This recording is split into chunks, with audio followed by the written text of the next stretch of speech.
Welcome to Car Shopping Questions and Answers. If you are car shopping now or in the next 6 months, I want you to type me in the comments. My name is Deshone the Auto Advisor. That's what I'm publicly known as. And all we do here is make sure that you know how to pay less than everyone else for cars. I'm very big on that. We spent the last 3 years helping people do this. And I spent 14 years in the car business before I started this. So I want you to start typing your questions. It's very important that when you're on this broadcast, you are locked in. Block out everything else. There's a lot of stuff in this world that wants to distract you. When you are distracted, you pay more money. That is what happens. When you are distracted, you pay more money. The people who get the savings, the people who know how to pay hundreds, thousands less than everyone else are locked in. So if you're locked in, I want you to type the lock emoji, or I want you to just type locked in, and we're going to get this show on the road. This entire broadcast is brought to you and sponsored by my new digital book. It's called Cars from Home, 7 Steps to Saving Time, Money, and Avoiding Dealerships. You can get a copy in your inbox immediately for 75% off for the next 30 minutes. When you visit the site, in my TikTok bio or in my Instagram bio, you'll see a button to activate the 75% off. You won't pay the $97. In YouTube, you guys will see a comment posted for you guys. I have a link pinned for you. And if you're on Facebook, if you're watching, I have a link for you floating. You can click that and that'll activate your 75%. But it's only for 30 minutes and you'll have the entire blueprint of everything we're going to discuss today. So while you guys are typing your questions, start typing your questions. Start typing your questions.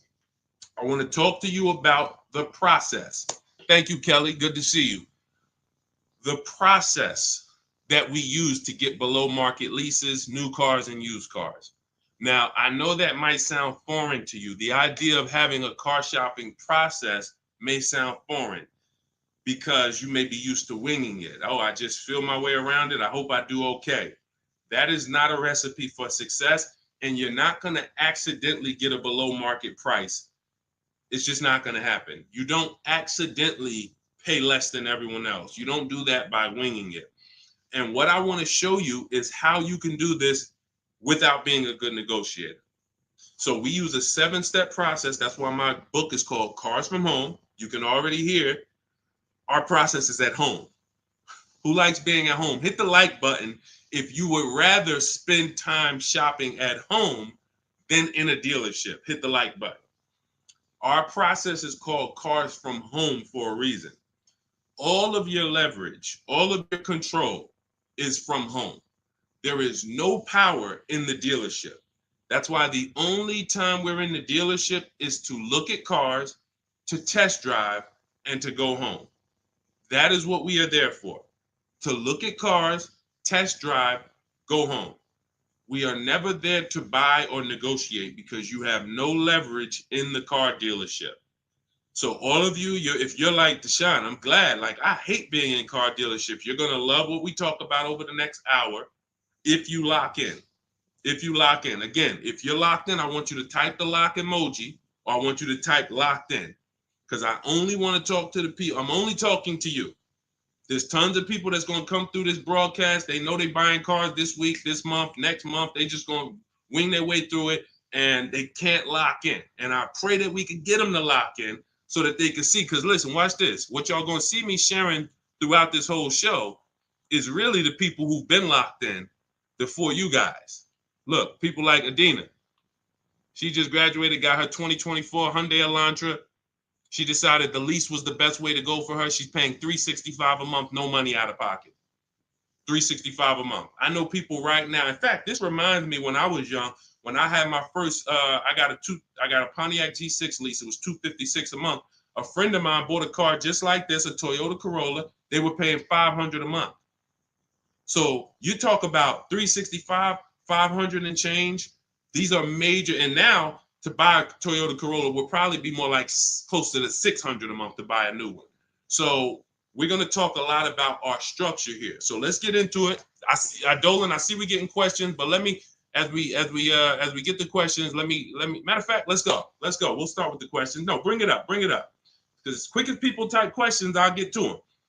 So this one's from TikTok. I practice what you preach. lease and get the lowest payment and under warranty, it's great. I stay there all day at the dealership until I get my price. See, now that's the only part. I love the first part of what you said. The second part, we don't do. And I'm going to tell you why. You don't know what the bottom is. Every dealership's bottom is different. And what they want you to do is they want you to think, again, if this is your first time on a live with me, I want you to type the number 1. Type the number 1 if this is your first time ever on a live stream with me, with us, first time. You may not be familiar with what we teach here. So let's get this out of the way. I don't spend time in car dealerships, and I teach people not to. I'm going to tell you why. Welcome, Kellyanne. Okay, welcome. You came in giving gifts, and I appreciate you. So check this out. Here's why you never want to be in a car dealership negotiating. You don't know what the bottom is. Every dealership's bottom is different. I know they may have told you every Nissan dealer is the same. It's like the Apple store. So just go to whichever one's closest. That's not true. Every dealership is independently owned and operated. They're an independent franchise and they're competing. That is what dealerships do. So here's the dangerous part.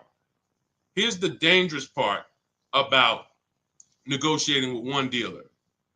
So you take somebody who, what do y'all think is a good, let's just say, right? Example. Let's take a car that is $40,000 car. What do you think a good discount would be on that? What do you think a discount where you'd be like, okay, I think that feels right. Let's throw out some numbers. I told you, stay by your keyboard, y'all. Let's go. Let me talk to people that's locked in. You're looking at a $40,000 car. What do you think a good discount is on that? Good discount. Just throw a number out there. Some people don't know. 35, okay. $5,000 off. Okay. We'll get to you, Theo. I see you. Okay. $5,000 off. Okay. Let's go.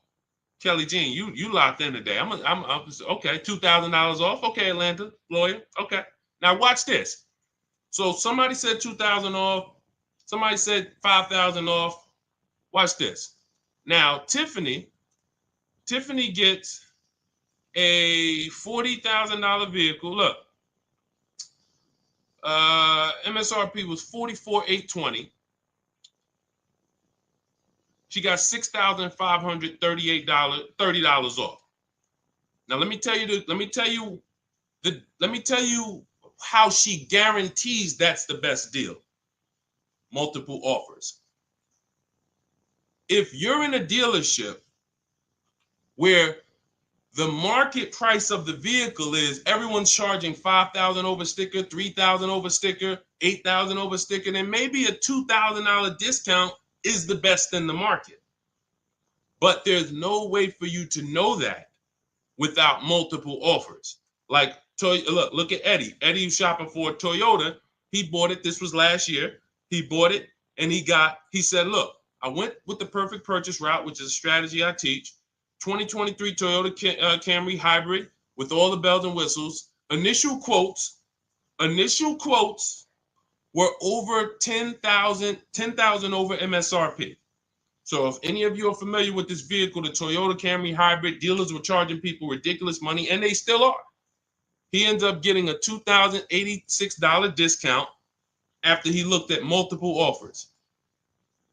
That is the name of the game. You can't, because now let me show you a little bit more of why we must get multiple offers. You can't feel for the bottom. Look at this. When you look at somebody like Kimberly shop, she gets a matter of fact, oh no, we just had somebody I want to share with y'all because she saved more money than anyone else I've ever seen. Did I bring her deal in here? Did I bring her deal in here? Hold on one second. Yes, I did. So this is Milligan. This was last week. It was a couple days ago. She gets a 2024 Mercedes EQE. It has a $79,000 list price. $79,000 list price. Now, if she would have went in there and said, well, I'm just going to negotiate my way in, and I'm just going to, let's say she got $8,000 off, $10,000 off. Who would feel like that was a good deal? You go in, you're looking at a $79,000 Mercedes. You know, does your gut tell you that's a good deal, or you want more? 10,000 off. Let's say 15. 15 off. And is that a good deal? Come on, tap in with me, y'all. Talk to me. Talk to me. I want y'all to know, because we don't do. I want y'all to know that I'm conservative with what I'm about to tell you. But I need you to hammer this point into your head that negotiating with a dealer is a losing battle when you're negotiating in there. So all right. So Jimmy said yes. I see you. Kelly said yes. 15 grand sounds like a good discount. I would feel good about that. Milligan paid $56,000. If you're on YouTube and if you're on Instagram, you can see it on the screen. She sent me her paperwork. This is what I do. So this is literally, people send me their deals. People who I work with around the country, whether you have my book, whether you're in my program, people send me their deals all the time. She paid 50. She saved almost $30,000 on this vehicle.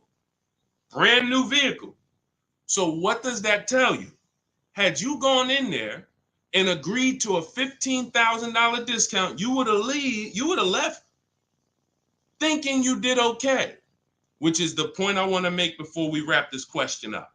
The name of the game with car sales, and I did this for 14 years, is not that you win. It's to make you think you won. The name of the game with car sales is to make you think you won. It is a psychological game that when you're negotiating one-on-one with dealers, it's impossible for you to you can't win. So when you step outside and you start to sit back like we do and shop from home, and you learn how to look at the market the way I teach, the way you're going to learn, the more you tap in here, you will understand that your money and your leverage is at home, putting dealers against each other.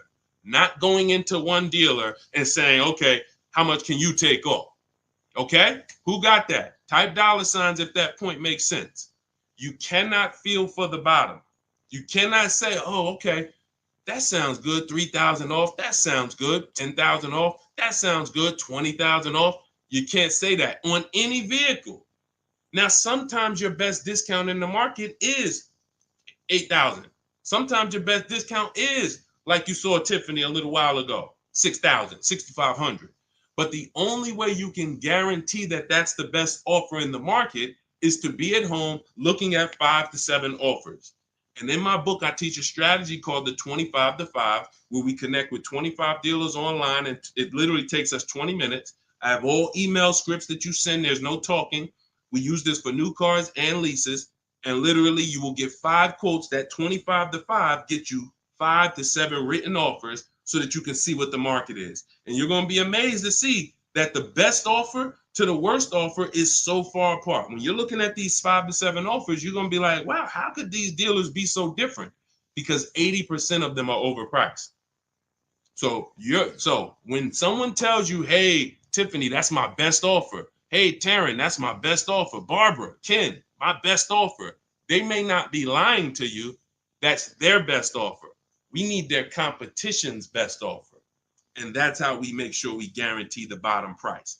If Milligan would have settled for $15,000 off, she would have left another $13,000 on the table. We can't leave that kind of money on the table. Okay? So yes, I love that you seem to understand about leasing, the person who shared this question, but what I don't love is being in dealerships negotiating. I do not do it. I don't teach to do it. We stay at home and we make people bid for our business. That is the game. Okay, all of this is inside my new digital book, guys. You can see it. It's called Cars from Home: 7 Steps to Saving Time, Money, and Avoiding Dealerships. And you can see, Josh, I have a support email everywhere. You can see it on my screen. Every time I do a live, I have a support email. When you purchase the book, literally on the thank you page, as soon as you pay, as soon as you get your 75% off, it literally says, screenshot this page. And it says, here's my support team's email, just in case you may have typed the email in wrong. And it says, click the link below to open up your book. So you can open it right there on the thank you page, save it to your phone or your computer, and I email you a copy. So DM me. If you don't see the support team email, we share it everywhere. We share it everywhere. I don't want to share it here live publicly, but DM me and we'll share it. We'll share it so you can have it. All right. Hey, Deshone, I drive 31,000 miles a year. Can I still get a lease driving that much? Theo, great question. So let's talk to high mileage drivers. If you drive more than 18,000 miles a year, I want you to type HM for high mileage. Now, here's what's important for you to understand. And what I love about the way you ask this question, Theo, is you're asking to understand. You're not asking with assuming an answer. So check this out. If you drive 18,000, all right, I see you high mileage drivers. If you drive 18, I see you Toussaint. You have to think about something other people don't. This is how vehicles normally lose value. This is what I call the unseen expense. You must understand this. This is what I call car buying 101, depreciation. So the people who don't understand leasing or who tell you not to lease, they don't understand depreciation. They say things like, well, I don't like to lease because I want to drive as much as I want to drive. Here's the thing. You pay for your usage whether you buy or lease. Give you an example. Let's say you buy a vehicle today for $40,000. What's that vehicle worth in 1 year, everybody? Let me ask you. Throw a number out. You buy a vehicle today for $40,000. What is it worth in 1 year? Average miles driven, 12,000 miles per year. What is that vehicle worth? Is it still worth 40? Is it still worth 40? No. Right, exactly. 33. Let's go. Let's go. Shout out to the people that's not distracted. 33. Look. So now that's a good estimate. You look and you say, all right, that's 40. This is 33. That's 1 year of time I lost $7,000. Had nothing to do with the fact you bought the car. I thought you didn't pay for stuff if you bought it. I thought you could drive as much as you want when you bought it. So let's throw a curveball in for the high mileage driver, because this is the point we're making. What happens if you drive 20,000 miles? What's the car worth? What's the car worth? Instead of average miles, where like, okay, it'd be worth 30. You drive 20,000 miles, it's probably worth 30. Instead of 33, it's probably worth 30. You lost 10 grand of value. So the more you drive, the more you depreciate your vehicle. Does that make sense? It doesn't matter if you leased or bought. If you buy a vehicle for 40 and you put 100,000 miles on it in a year, that vehicle's worthless. You go around and you try to sell it, it's probably going to be worth $12,000 or whatever, $15,000. You destroyed the value with the amount of mileage you drive.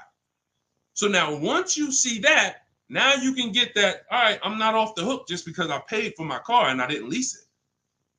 I lose in the form of depreciation depending on how I use this vehicle. So that's the basis for us to discuss leasing versus buying. And when you look at leasing versus buying, here's what we're asking ourselves. This is step one in my book. We don't do anything else until we pass this step. How many years are you keeping the next vehicle? How many years are you keeping your next vehicle? Type into the chat. Those of you who are shopping, I want you to answer this. How many years are you keeping your next vehicle that you're going to be shopping for? 8 or more, or less than 8? This is called the 8-year rule. See, I get a lot of people, and I see a lot of you ask, hey, I'm looking at a Porsche Macan. Should I lease or buy? I'm looking at a Rolls Royce. Should I lease or buy? I'm looking at a Honda Civic. Lease or buy? It's the same answer. How many years are you keeping the vehicle? Because here's what you need to realize. You're going to lose the most value in 5 to 7 years. But after 5 to 7 years, after 7 years, the depreciation cools off and you start losing little value. Who has a vehicle outside they've had for more than 10 years? Type me. You got a vehicle in your driveway right now. You've had it for more than 10 years. I want you to type me in the comments. And we don't get many people nowadays. People are not keeping vehicles that long anymore. Okay, I see. Kelly Jean has one. Tiny Boy, I see you. All right, Naturally Dope. Okay. If you got a vehicle right now in your driveway, you've had it for more than 10 years, type me. Okay, I see you, just be you. All right. All right. These are called long-term. Look, been 18 years next month, naturally dope. Now, here's what's beautiful about them. Their depreciation is like this. What does that mean?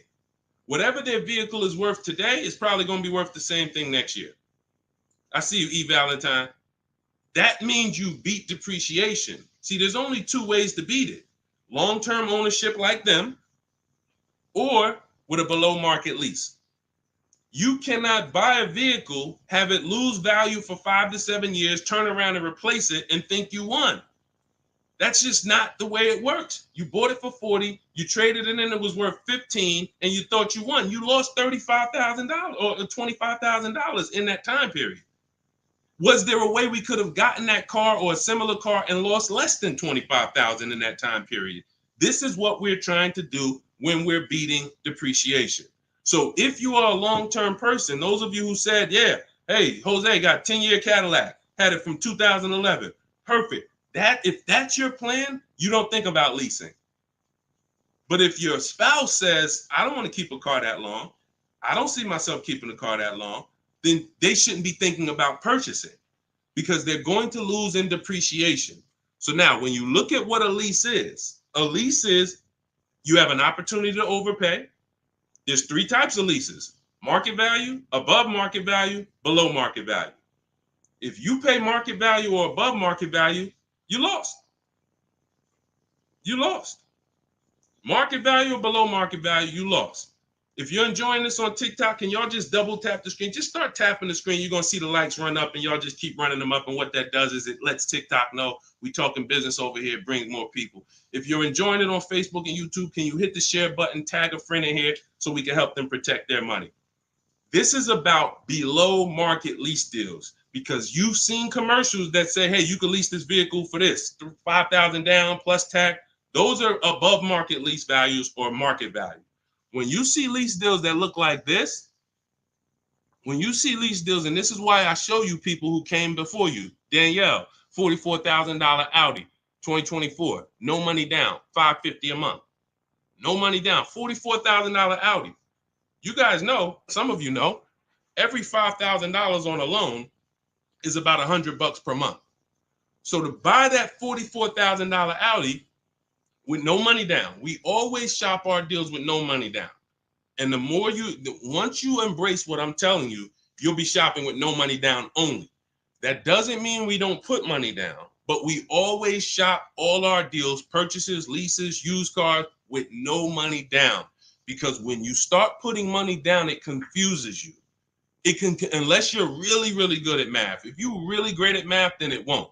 But if you're not great at math and you start putting money down, it's going to confuse you because you really don't know the deal you're getting. You only are focused on what is that monthly payment. So that's why we shop with no money down. But to buy this same vehicle with no money down for a $44,000 vehicle, that's a $900 payment on a 5-year loan. That's a $900 payment, $800 payment on a 6-year loan. She's paying $550 below market lease. Look at Kimberly. She saved 20 grand on her Maserati, below market lease, an $86,000 vehicle, $950 a month. $86,000 vehicle, $950 a month. Charles on his Palisade. Some of you have a Palisade. It's $48,000 vehicle. 48, almost $50,000 vehicle. That's $1,000 a month to buy. All day long, 5-year loan. And some of you, if you're like Deshone, well, I got a $50,000 vehicle and it wasn't $1,000. That means you took a long loan. So we don't do that here. We don't take 8-year loans. We just don't do it. It's the same reason we don't take 40-year mortgages. We have boundaries here that tell us this is too expensive for us. So anyone can get you in a car. You could go buy a Bentley. They give you a 190-month loan. You'll be able to afford it. That don't mean it was a good deal. So we cap our loans at 672 months. We will not go longer than that. That is the longest loan we take. So you look at what this would have cost Charles. Hyundai Palisade, $48,000. That's $1,000 a month payment. What is he paying? $597. And you got people like Zafrina who just killed it. Look, $65,000 Jeep Grand Cherokee, $579 a month. That's a 0.88% lease. These are below market leases. So when you're shopping for a below market lease, you are beating depreciation. Had they bought any of these vehicles, the vehicles would have depreciated way more than the small monthly payments they're paying to drive these vehicles. And then we look at Jen. Jen got an 18,000 mile a year lease. She bumped hers up to 18,000. Started out at 512 on her Honda CRV. Bumped it up to 18,000. Look, she went from 12,000 miles per year to 18,000 miles per year. It was literally 40 something dollars more per month, $50 more per month. So some of you see people and you're like, oh, they blame the lease for their mistakes. Oh, I didn't get enough mileage, so I ain't leasing again. The problem was you didn't get the mileage you needed because you let pennies stop you from actually having a good lease experience. Instead, you saw the payment for 12 and they said, well, if you want 15, it's $25 more per month. And you said, all right, well, give me the 12. Now you have a bad lease experience. You have a penalty because you didn't get the mileage you needed. That wasn't a smart thing to do. But blaming the lease is an even worse thing to do. So we always get the mileage we need. So Theo, when we look at now that you understand depreciation, you understand you buy a vehicle, you're killing the value. You're driving 31,000 miles per year. But if you bump your lease up, and I want you to shop for your leases with 12,000 miles, no money down, only first month's payment, taxes and fees in the payment. You get multiple offers. You need to get at least 5 to 7 offers. You could do it manually. You want to call around? You could do that. I do it, and I teach in my book. We do it without talking. Literally everything we do is email. We don't talk to car salesmen. And I'm a former car salesman. So trust me, when I tell you my system is you don't talk to car salesmen, it's better for them and you. When you go pick up your cars from the way we teach, the car sales people are thanking you. They're like, man, this was one of the quickest, easiest deals I ever made. You knew what you wanted. You sent me an inquiry. You gave me enough information to make the deal. We did it in 20, 30 minutes. This was great. I would never develop a system that would make car sales people work hard. It's easy. They love what we do. But at the same time, you got to find the right dealers. And you got to understand, all right, I have to shop with 12,000 miles per year first, and then let me get my best offers. You know, we teach something called the 1.5% rule. We divide the monthly payment into the MSRP. In my book, I have a calculator that does this for you. So literally, when you get my book, 75% off in my TikTok bio, 30 minutes, Instagram bio, 30 minutes, YouTube comments, Facebook comments, you see the link floating. You got 30 minutes to get the book for 75% off, so you won't pay $97. In there, I have calculated, you put your lease quotes into, and it literally spits out which one is the best, and it spits out counter offers that we email back to them. So once you do that, you find your best deal. Is it 1%? Is it less than 1% like Zafrina's? Is it 1.2, 1. As long as it's under 1.5, out of all your offers, you need to have 5 to 7 offers. If it's under 1.5, now you got good value. And now you ask them to adjust it up to 31,000 miles per year. You can absolutely do a high mileage lease.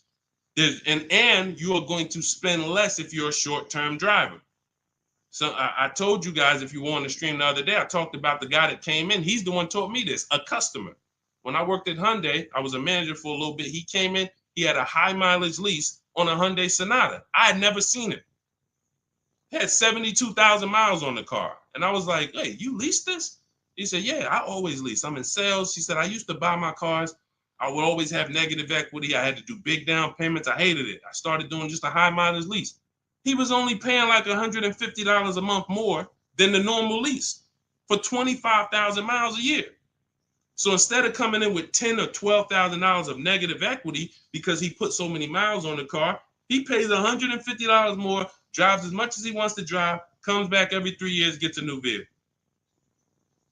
He's not tying up money in these vehicles. Now, for those of you who are going to be long-term, like the people who we just shouted out about 8, 9, 10 minutes ago, that is the deal. You do not lease. You're going to buy, keep that vehicle until the wheels fall off. That's the win. But if you're not keeping your vehicles 8 years, you're overspending by thousands of dollars not leasing. And we prove that over and over and over and over here. I want you to get from being stuck in the middle, either get to the lease side or get to the long-term owner side. Get out of the middle. That's where the depreciation hits are. That's where you lose in resale. That's where you overspend by thousands, and I need you out of there. Okay, that's a great question, Theo. Great question. Go ahead, Dolan. Let's shoot the next one in. Keep typing your questions, y'all. Could y'all keep tapping the screen on TikTok and keep running the likes up? Every time you hear something you like, either hit the like button or the share button. If you're like, man, you know what?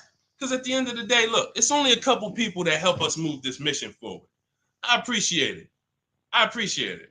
There's a couple. I love the people who tap in, but I really appreciate the people who share, tell their friends. I see you. Okay? I see you, and I appreciate it. Let's go.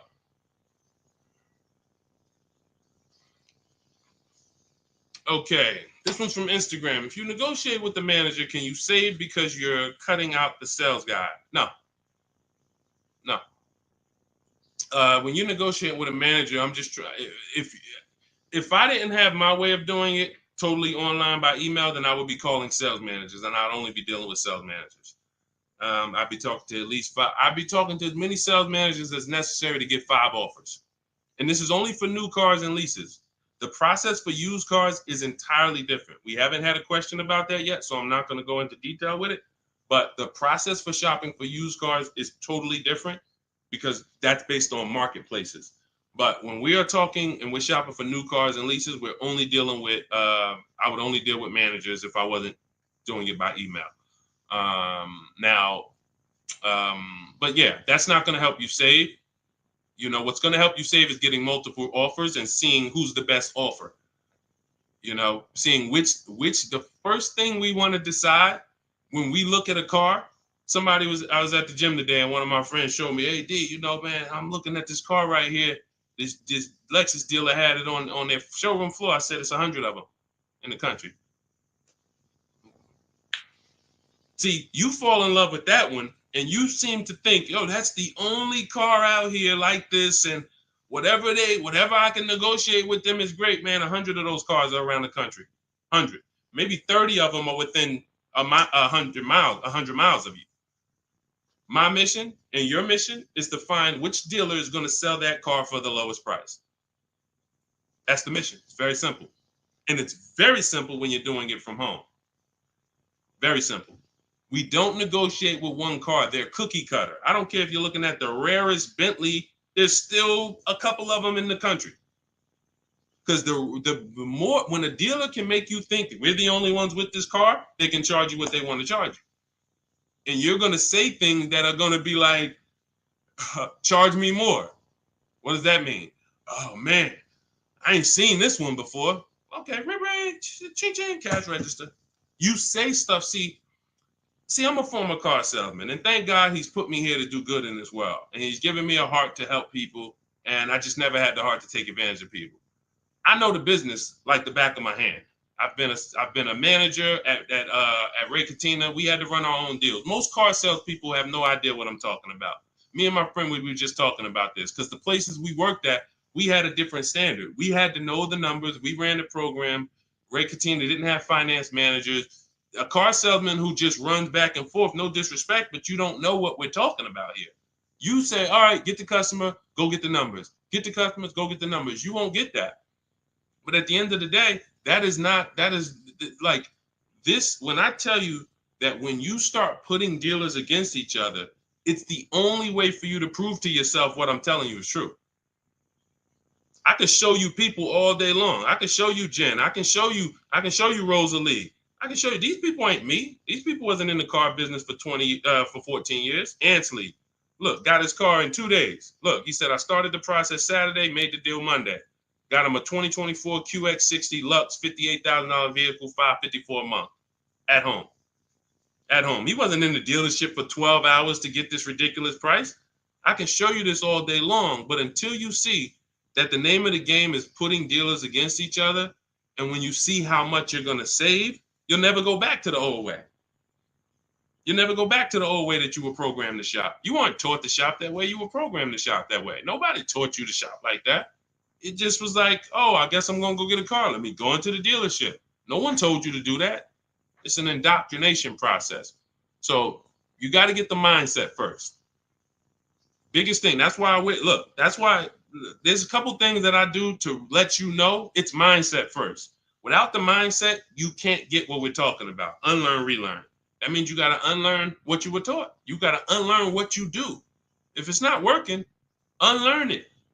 You can't relearn it until you dump the old stuff. Cars from home. That's the mindset. That's the mindset. Anytime you're spending more than a couple minutes in the dealership, you got to ask yourself, I'm definitely not doing cars from home. This doesn't feel like cars from home. If you're home more, then you should be feeling like, okay, this is cars from home.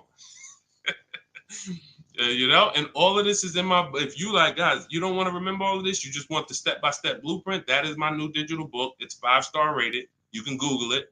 It's called Cars from Home, 7 Steps to Saving Time, Money, and Avoiding Dealerships. You can get your copy for 75% off in my TikTok bio, my Instagram bio, the YouTube comments, or the Facebook comments for the next 30 minutes. After 30 minutes, price goes back up to $97. And it is worth every penny at $97. People saving $5, $10, $15, $20,000, never spending more than 30 minutes in the dealership. They pay $97 all day. We sold tons of books for $97, but $24 is better. So go ahead, Dolan, shoot the next one up. All right. This one's CPB013. Is the online price the lowest they will go on a used car? All right, so this is a good question. Is the online price the lowest they will go on a used car? If I've narrowed it down and I see a car that is priced lower than everything else on a used car, now we're talking about my multiple marketplace strategy, because this is how we look for used cars. We're looking at all the marketplaces. Everywhere there are used cars at, we're looking at them. Cars.com, Carfax, Car Gurus, Auto Trader, CarMax, Carvana, Driveway, eBay Motors. 8 marketplaces. We open these up, we start our accounts. Once we narrow it down based on title, service records, accident history. We cannot, hold on.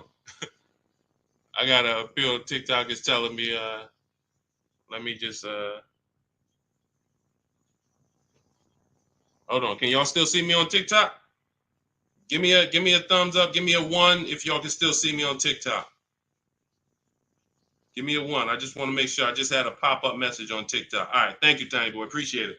Okay, so you do not buy a used car without making sure you see the service records.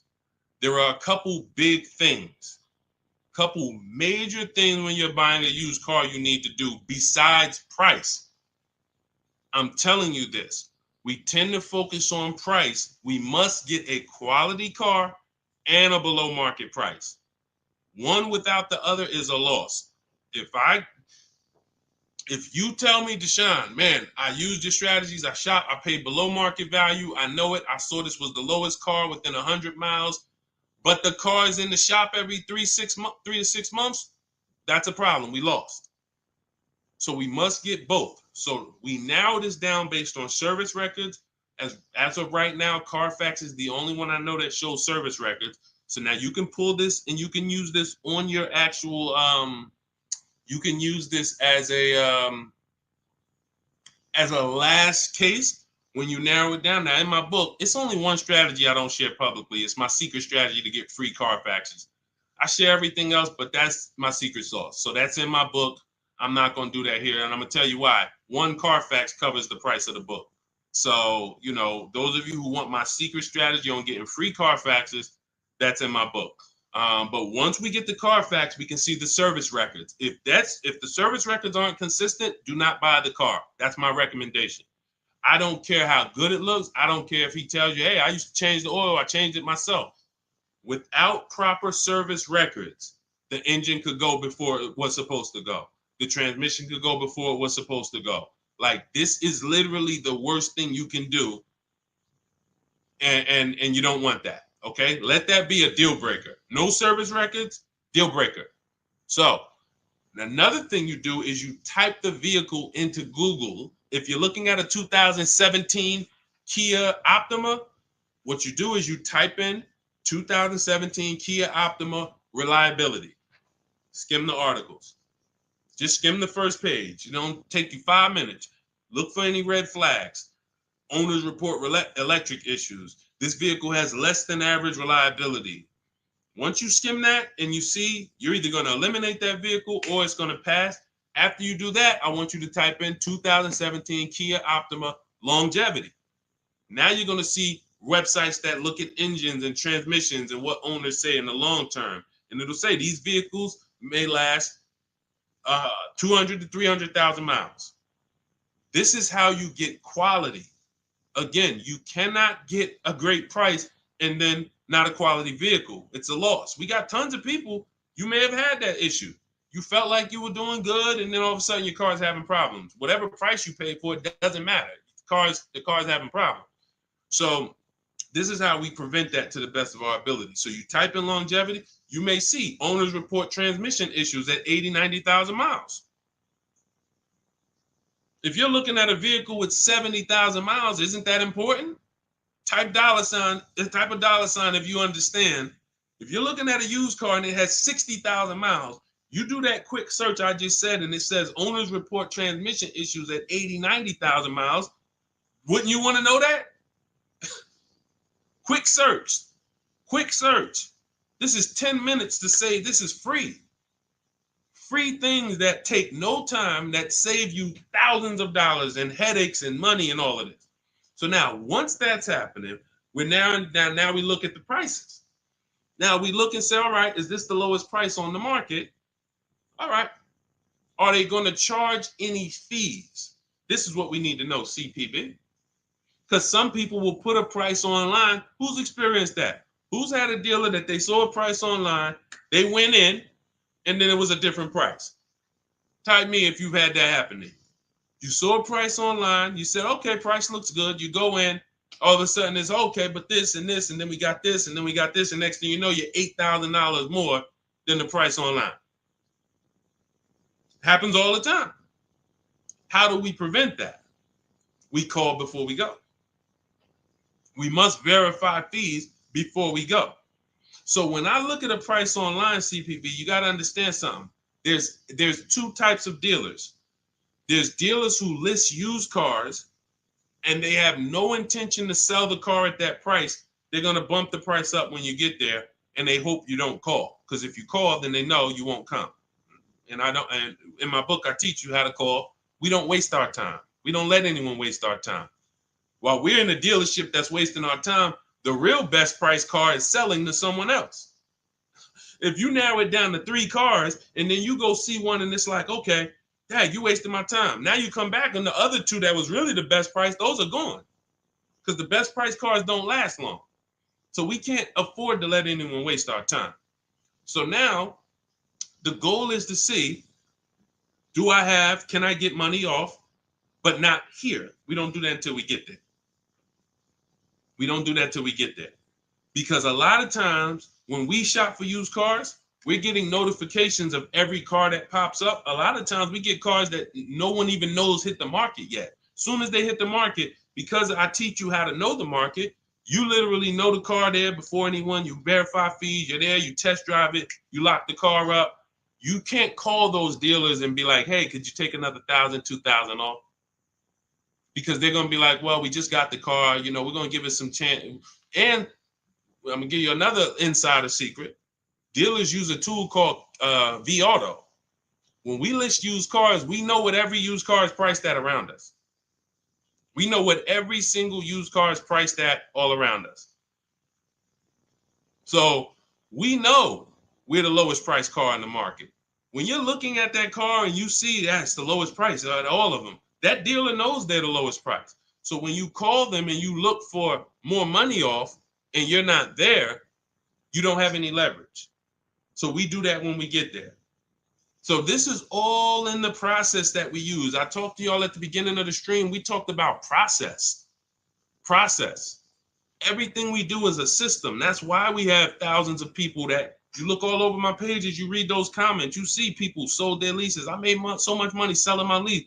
Oh man, I got $10,000 off. Man, I got a deal that was $200 less than what I thought I could get. Look, I had, I think Vicky, who wrote into me? I think Vicky wrote into me and said, What's her name, Vicky? Okay, can you take that question off, CP? Dolan, so I can see this. Okay, yeah, it was Vicky. She said, "Hey, Deshone, thanks to your book and the methods, I was able to get my new lease for a 2024 Volkswagen Atlas for $175 less a month than my first quotes. I did it all online except for picking up the car. I put no money down other than first month's payment and DMV. I saved over $6,000 over the life of my lease listening to your tips, using my scripts. My negotiating scripts, you don't talk, you're typing, you're copying and pasting. So if you have it, if you can't copy and paste, this ain't for you. If you're not good with a computer, you can't visit websites and copy and paste. This isn't for you. But that is the name of the game. That is the name of the game. Like, it is all about having a process, not winging it.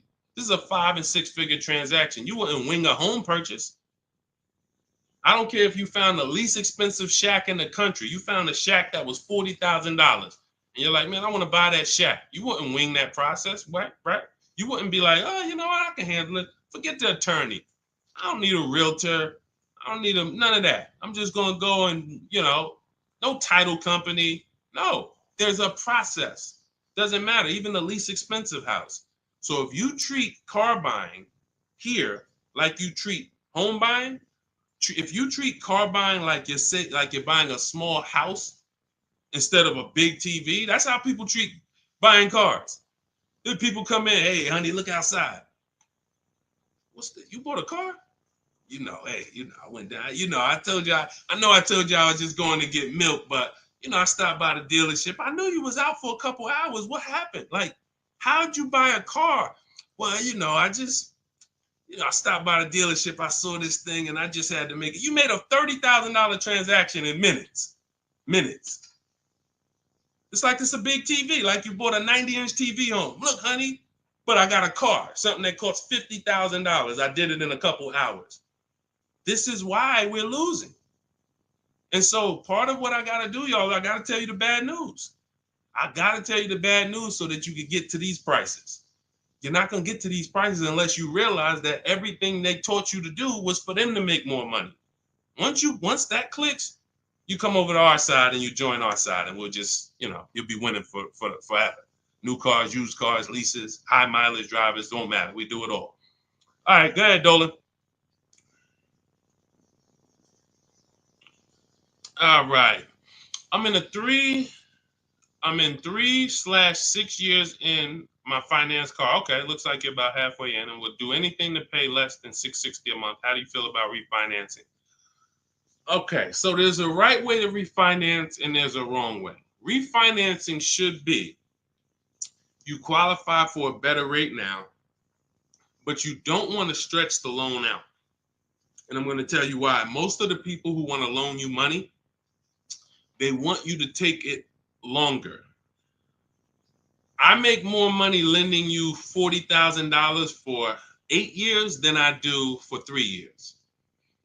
So the longer you take the loan, the more I'm pretty much guaranteed to be all right. If you pay for 2-3 years, a lot of that is going to interest. So by the time you get to halfway through, you still owe a good amount on that vehicle. So most people, when they refinance, they call and they're like, okay, well, what's the lowest payment I could refinance into? And then they'll stretch the loan out. And that ends up, like, let's say if you paid 3 years already. Now you go in and you say, all right, well, what can I refinance to? They say, well, we could get you the $375 a month. We give you a new 6-year loan. And now people be like, oh, well, I like that better. But you already paid for 3. What's 3 plus 6? 9 years. No one's taking, there's no smart person on here that would sign a 9-year loan. But that's the problem. So here's what I would do. You're already, all right. Another thing about refinancing, it's for people who want to keep their cars. We said this earlier.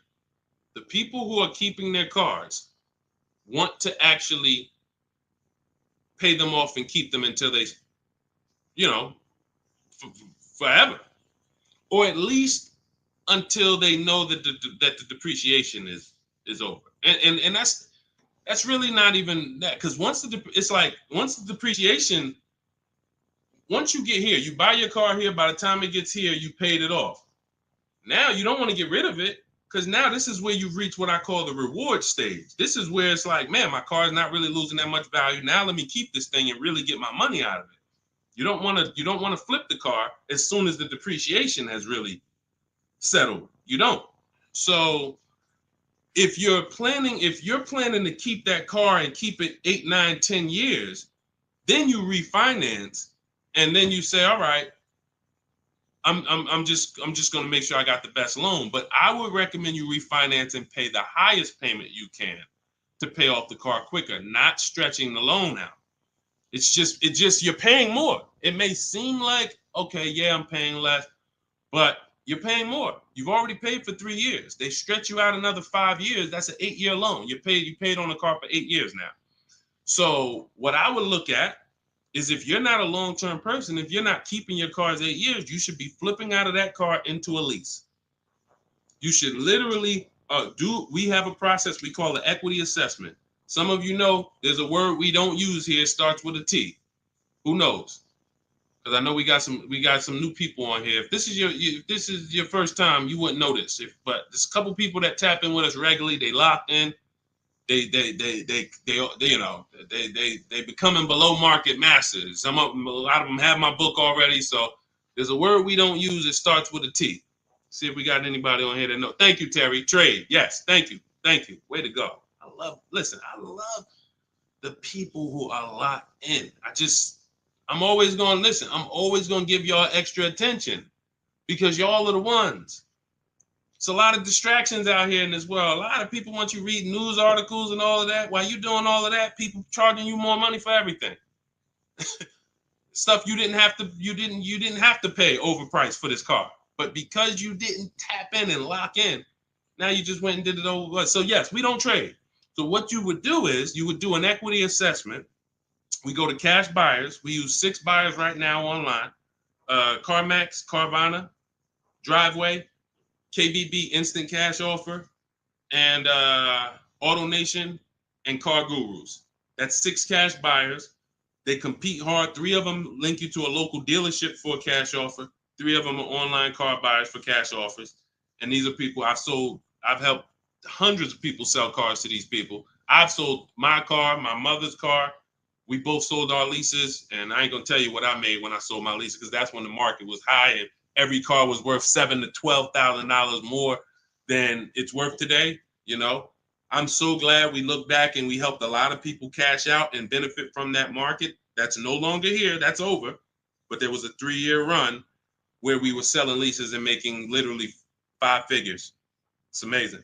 But anyway, the point is, you want to do an equity assessment. You want to let these cash buyers bid for your asset and see what's the most you could pay. You're not going to get money. You're not going to get these numbers on trade. So once you do that, you see how much you can pay. Now, we were switching to a lease. You get a below market lease on something, you drop your payment very simply. Very simply. You going into another finance though, it's going to be difficult for you to do that. It's going to be difficult for you to do that. Let me see the woman I had who went. She just did this. She literally just did what I just laid out for you. And let's see, what was her name? Melissa. Was it Melissa? Yep. So Melissa said, you see this a couple days ago, she said, I took possession of a 2025 Honda Pilot EXL. She realized, you know, she wasn't a long-term person. She's not keeping her cars 8 years. She's losing on depreciation. Once she learned that, she said, Deshone, I'm following the strategies. I'm flipping into a lease and I'm going into, leasing like a boss. She ends up leasing. She now gets her equity assessment done. She finds out she has $12,000 of equity in her old car. $12,000 of equity in her old car. Now, after she does her equity assessment, she says, all right, let me get my offers for my Honda. Let me see the dealer that's going to sell it to me for the lowest price. If you're on YouTube, if you're on Instagram, you can see this. And I can't share this on the other platforms because it doesn't let me. But if you're on YouTube, you can see Melissa's whole deal that she sent. So she ends up She ends up leasing $597 a month. She got a 15,000 mile a year lease. The Honda was, I believe, close to $50,000. Yep, it was close to $50,000. She has a $12,000 check coming that she's gonna put in her bank account. Now she was used to just flipping that over to the next car. That's how they get you. See, hold on, I got it. That's how they get you. She's used to going into the dealer. What's my old car worth? Who's done this? If you'll be honest and say, ouch, you've done this. If you can't say amen, say ouch. That's what my old pastor used to say. Can't say amen, say ouch. When you look and you go, what's my old car worth? I want to use that for a trade. I don't want to put no money down. That's why I got my old car. Now what'll happen is that old car, you just flip the finance, and now when you hear the payment, it's like, okay, I guess the payment's not that bad, but you don't realize your old car was a $10,000 to $12,000 to $15,000 down payment that just stacked their profit, and now it's all types of bad. It's because it's too much money for a person to control. It's too much money. When you go into a dealership to trade and you need a loan, that's 3 transactions you're giving to the dealership. 3. That means I want to sell you my old car. That's 1 transaction. And instead of me making people bid for my old car, I'm just going to give it to you. I'm going to just have you be my only offer. Even though I know, well, you don't know, that's why you're not doing it. Even though there's tons of other companies who want to compete to say, hey, wait, we'll pay more than that. We'll pay more. They're giving you 10 for the trade. We'll give you 13. We'll give you 12. Like, you don't know these people exist. So you're now giving that to the dealer. Now you say, and I need a loan. You don't realize there's banks and credit unions that want to compete all around you. Hey, we could do a better rate than that. We could do a better rate than that. In my book, I teach something called the bank bidding war, where we have all of these people bid for our loan, and it doesn't affect our credit. There's a particular way we do this. It's a bank bidding war. They give you a window to shop. Now, you can't let dealers run your credit and just run you, that's different. I'm talking you rate shopping. But you're giving that transaction to the dealer without shopping it. And then you're buying a car from them, even though there's other dealers who have the exact same car that you're not getting prices from. That will sell you the car for $3,000 less, $5,000 less, $8,000 less, $15,000 less. You won't know that because you're just dealing with this one person. So that is what happens most of the time. That's why when you step into our way, you see it's totally different. You can't even mix what we do here with how y'all do it. You can't. It's oil and water. So that's how Melissa did it. The same way I just told you to do it. She said, you know what? I'm not buying these cars anymore. I'm not keeping them 8 years. If I'm keeping a car 8 years, then I'll shop to buy again. Again, for those of you who just came on the stream, if you are keeping your car more than 8 years, your next car, you shop for a purchase. New car, used car, purchase. But if you cannot tell me 100% you are keeping the car 8 years, you should be shopping for a lease. It's not even close. The prices paid, the quality of vehicles driven, as long as you're getting the right mileage you need, it's the best thing ever. New cars, and we're paying cents on the dollar compared to everyone else. But you have to bid these out. Can't walk into a dealer and say, hey, work me a lease out. You're never going to get these prices. Never. Go ahead, Dolan. Next question. All of this, for those of you who like Deshone, listen, I love what I'm hearing, man. It's no way I'm going to remember all of this. You get that's all. This is all in my blueprint. I'm not winging any of this. Everything I'm teaching is out of my step-by-step book. It's a digital book. It's called Cars from Home, 7 Steps to Saving Time, Money, and Avoiding Dealerships. You can get your copy for 75% off for the next 30 minutes. Now, if you visited the website already and the timer started, that means once that timer hits 0, it's not, you don't get 75% off. It goes back up to $97.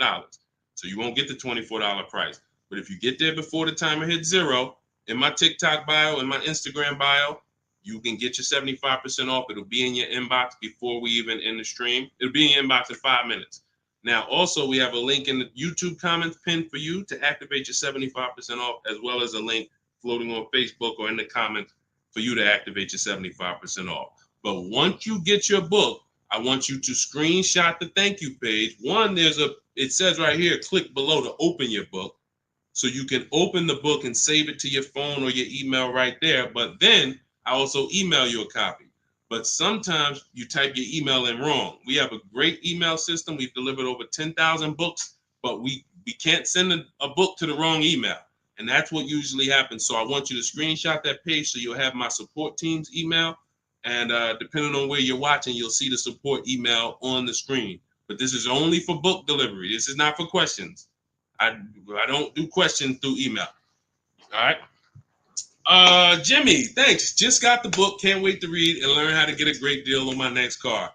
Congratulations. Use it, win. Follow it step by step. Don't change a thing. It's like McDonald's.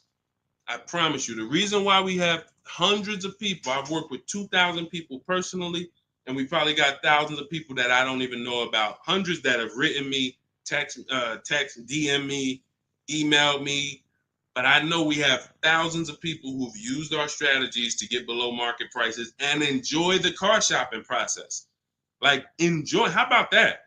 How about, yeah, great to pay below market prices, great to save thousands of dollars. How about enjoying something, enjoying a process of something that you're about to spend 5 or 6 figures on? Not like, oh, just get me out of here. I've had people who I've seen them. I see them at the dealership when I was in there. They can't wait to get it over with. Oh, I hate this. It's a shame. It's a shame. We enjoy car shopping. When you're in control, when you're making people bid for your business, when you see companies, banks, dealerships fighting in your inbox, hey, look at my offer. Look, hey, can we anything we can do? When you feel like that, you see you are the prize. You see, you're the prize. Your business is the prize. The way we shop, we're the prize. You know, the way you've been taught to shop, you're begging. You're just begging. Come on, can you take off another 1,000? Come on, you really gonna lose a deal over, $20 a month? Come on, I know you could do better than that. You're begging. Mm-mm. Mm-mm. Yeah, congratulations, Jimmy. Keep me posted and make sure you email me your deal when you get it. I can't wait to see it. Go ahead, Dolan. Got a time for a couple more. All right, let's get through as many as we can. Let's go. Just be you. What's average credit score you need for a good lease with no down payment? I would say I like to see people around 670, 660. Depends on the vehicle you're shopping for. Now, there's some vehicles that won't let you be their first lease. If you've never had a car loan, you need to have a car loan. Mercedes was big on that. They wanted you to have a car loan or lease prior to them.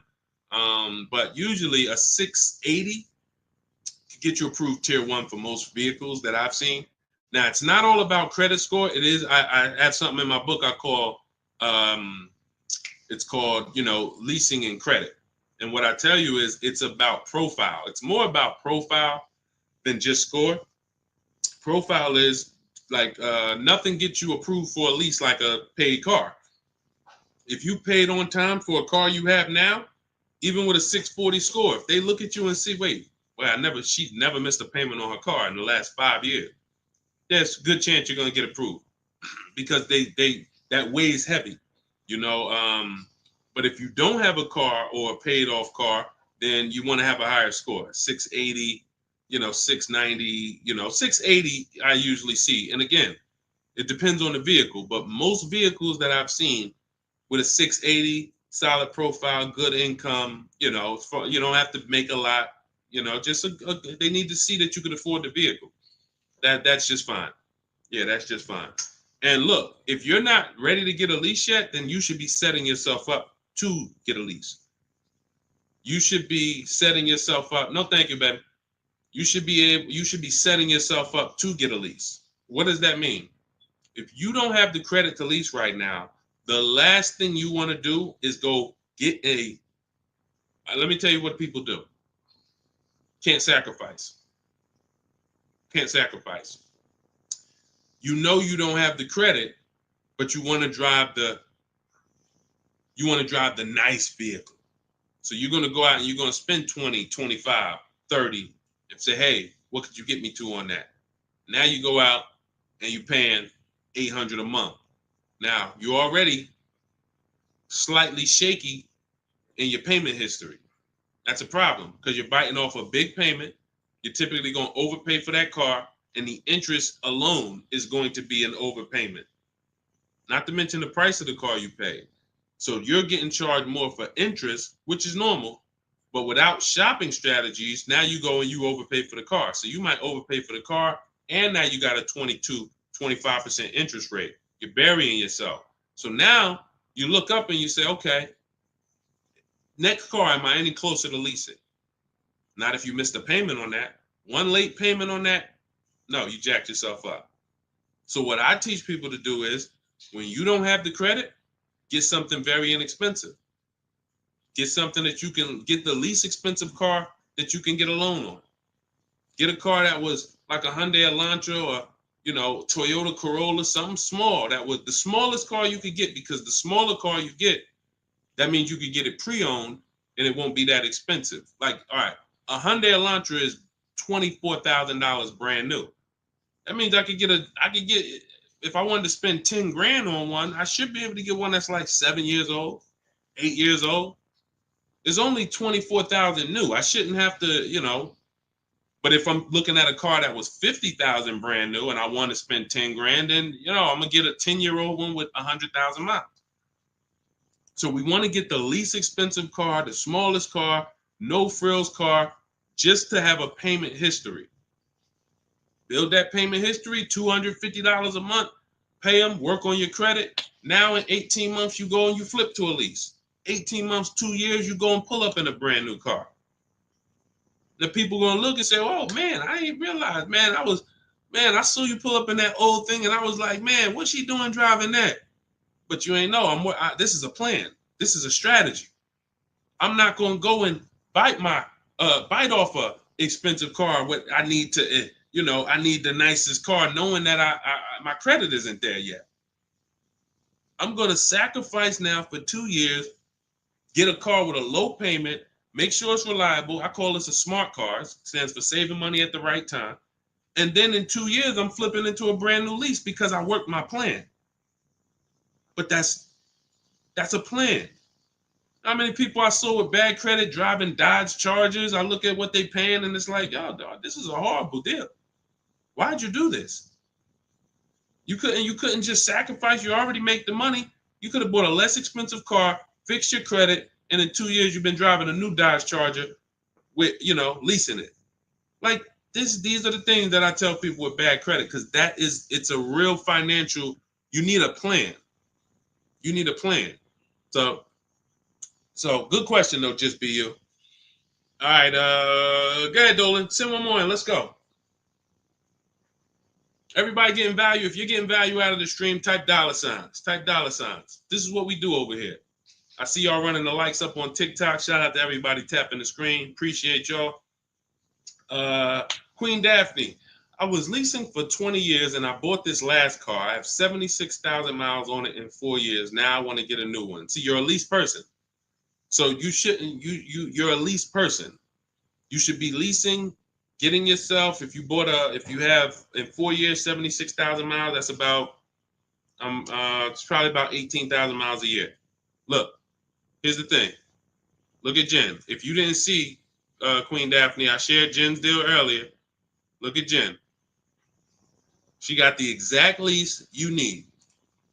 Look, finalized my deal this evening. Honda CR-V hybrid, very popular vehicle. 39,155, 512 a month at 12K. We always shop 12K with no money down. It was a 512 a month payment.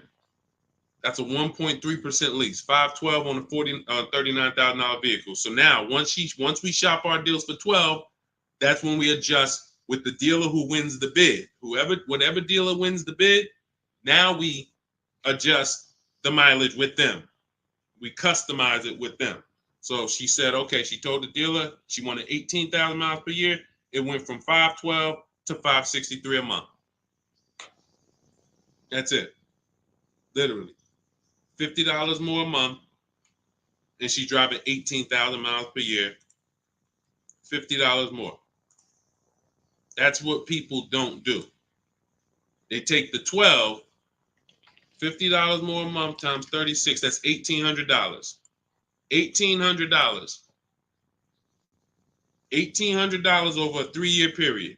$50 more per month. She gets what she needs instead of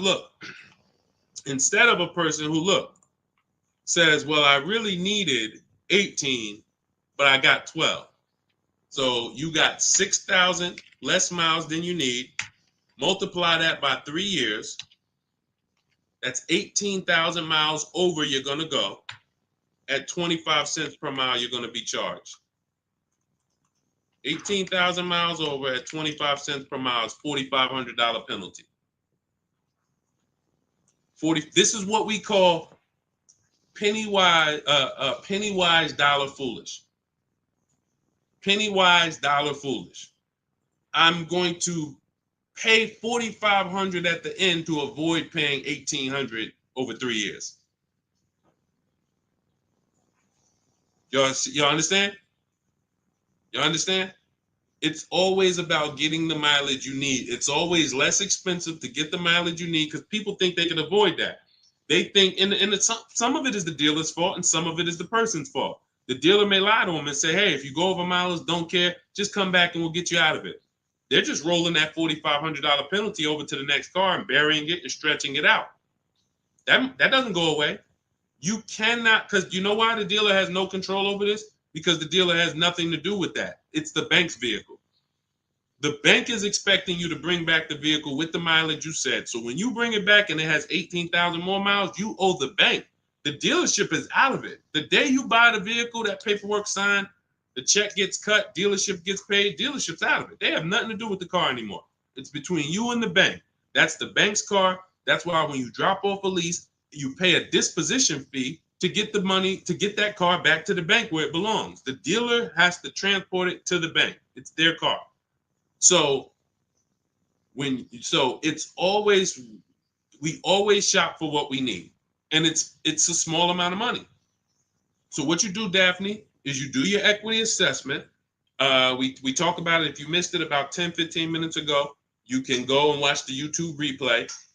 Or if you want everything I teach step by step in my book, it's in my digital book. You can click the link in my Instagram bio or in my TikTok bio. You get 75% off, so you get the steps for $24.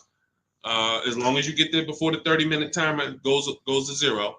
But what you do is you do your equity assessment to find out the most money a company will pay you for your current car. See if you have equity or do you have negative equity. And once you do that, now you move into shopping for your replacement lease. And it's simple. You separate those two transactions and you'll be just fine.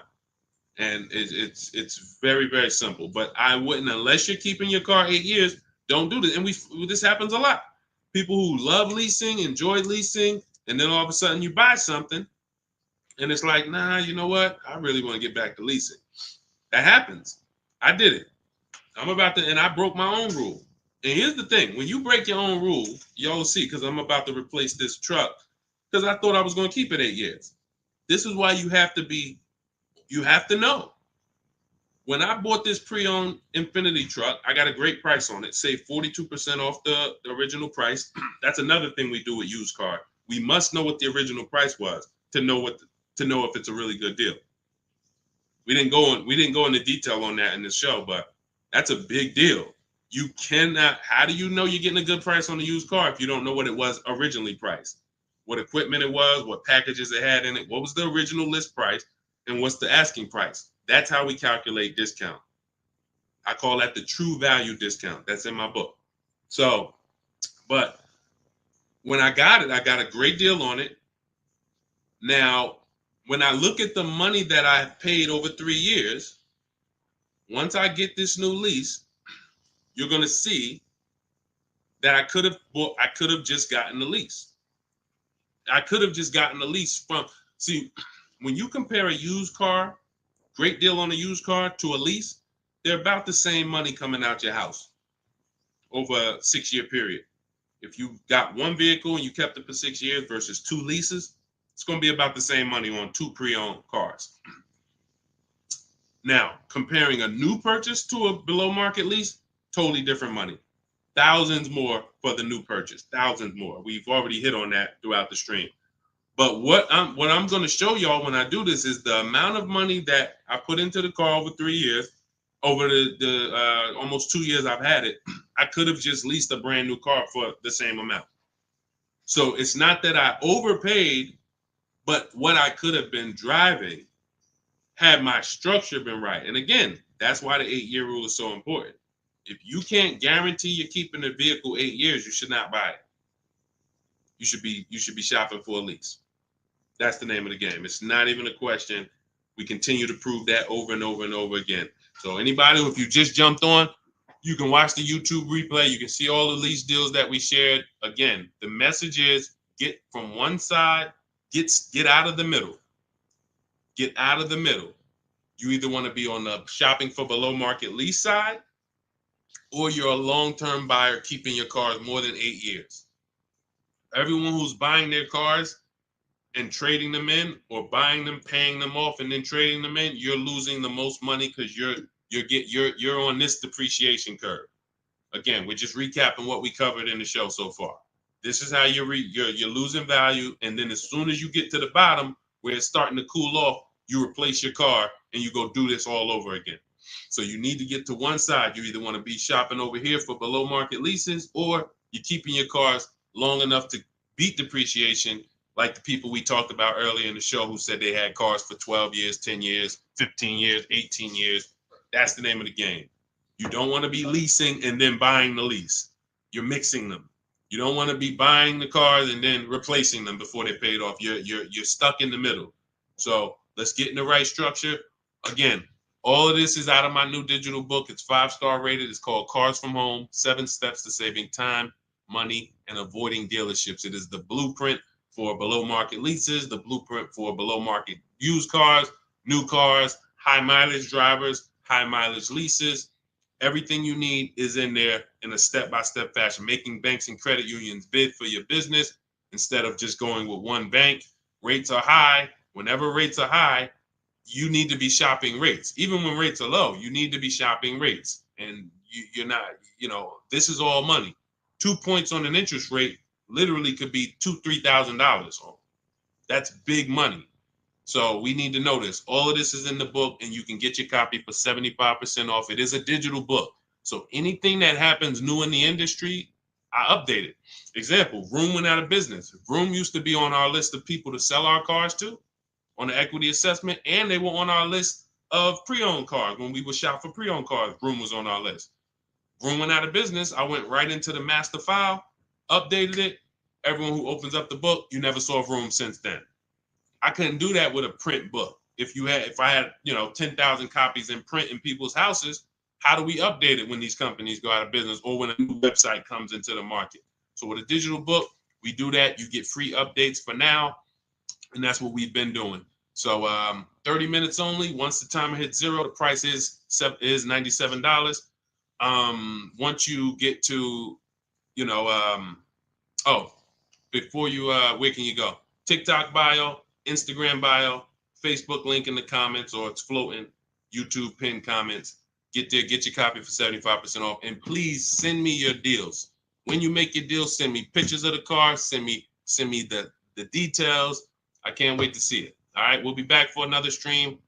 Shout out to everybody who checked in. Shout out to everybody that was locked in. God bless y'all.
Welcome to Car Shopping Questions and Answers. I am your host, publicly known as Deshone the Auto Advisor.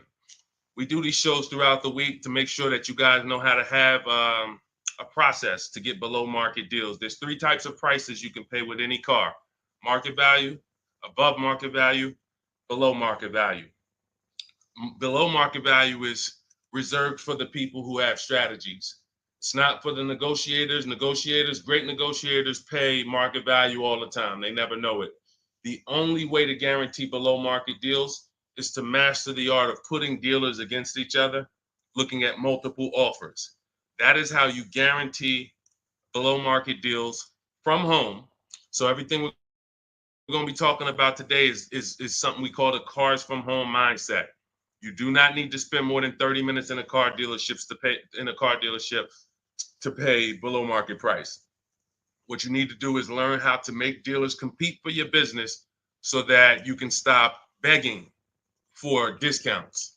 So you'll see this in a whole different way. We got a couple questions already that came from TikTok.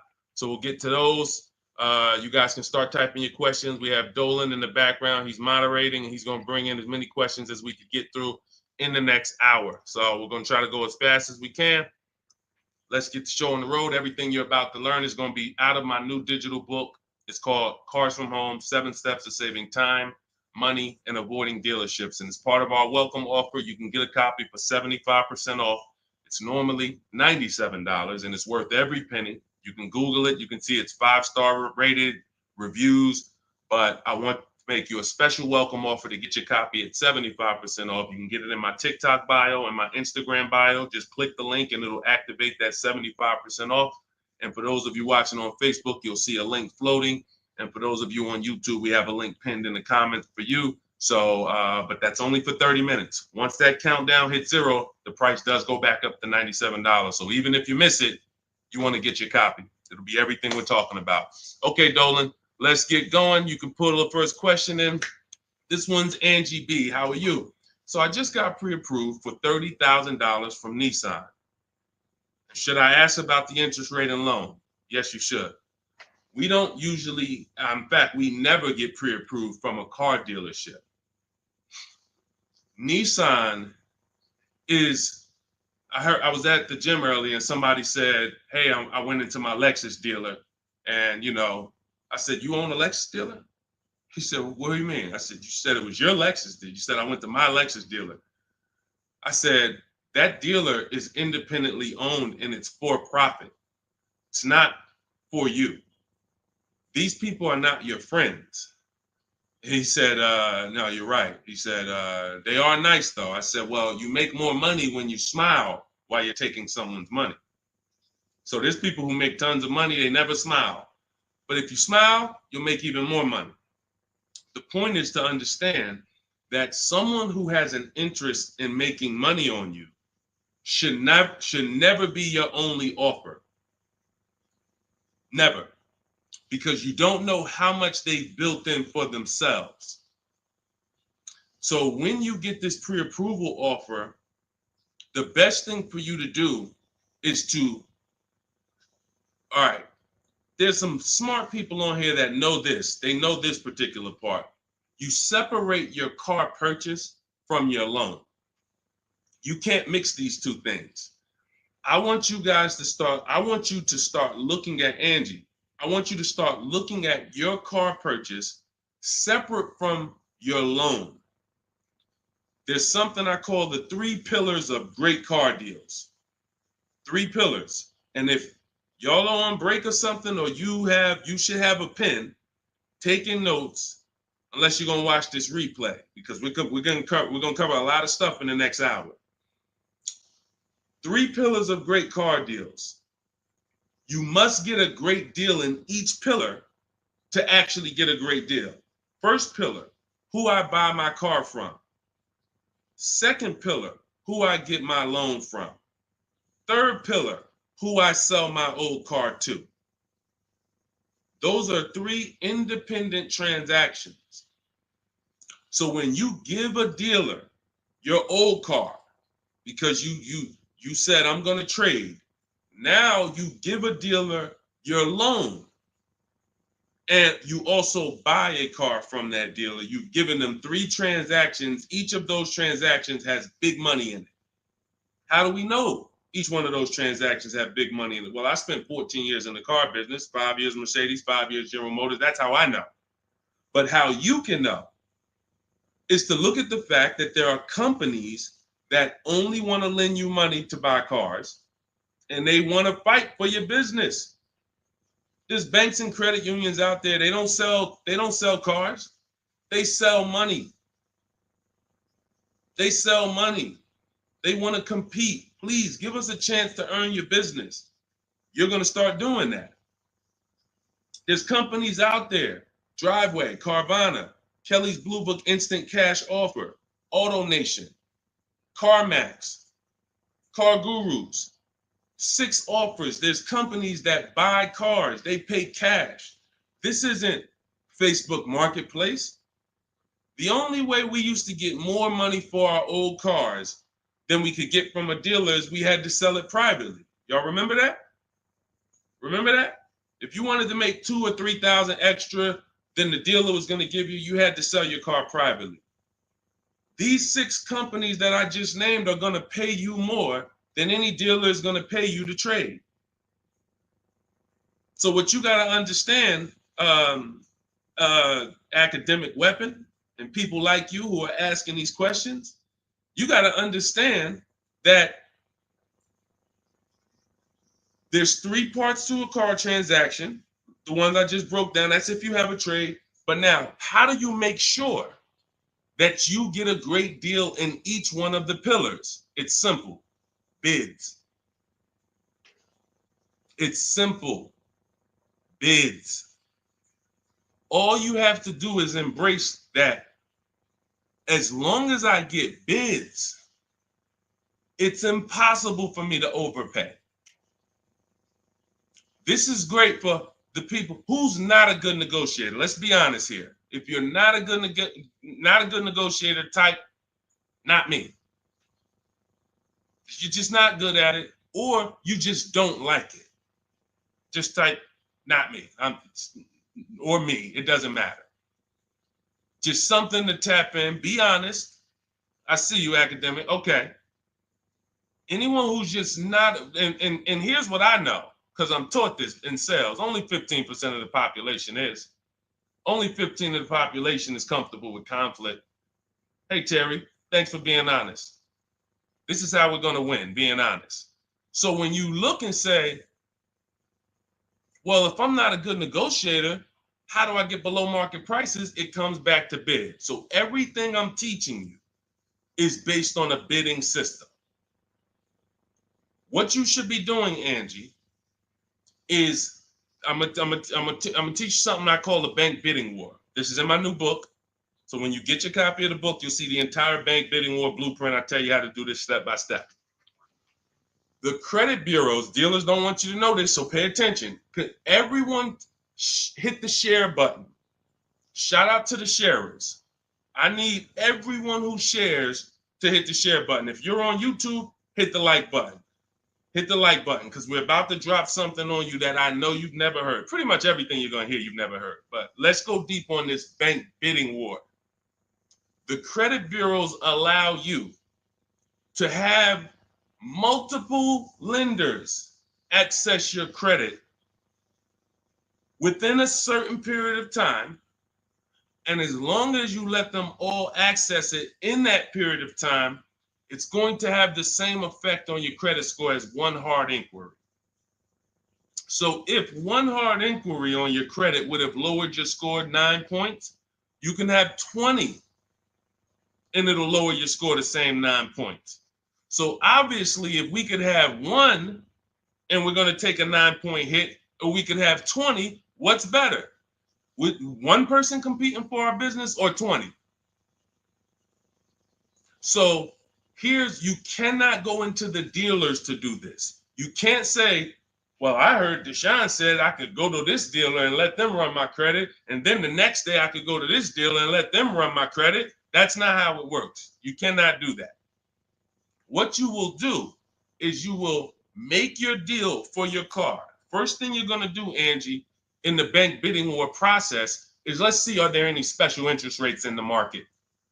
That's always step one. The bank bidding war is 3 rounds. Step one is, are there any special interest rates for the car I'm looking at? Are they running 0%? Are they running 1.9%? Anything that I know a bank or credit union can't beat at all. It's a subvented rate. It's like a rebate on a finance. It's the company saying we want to move a lot of these cars. Let's give the people low interest, no interest.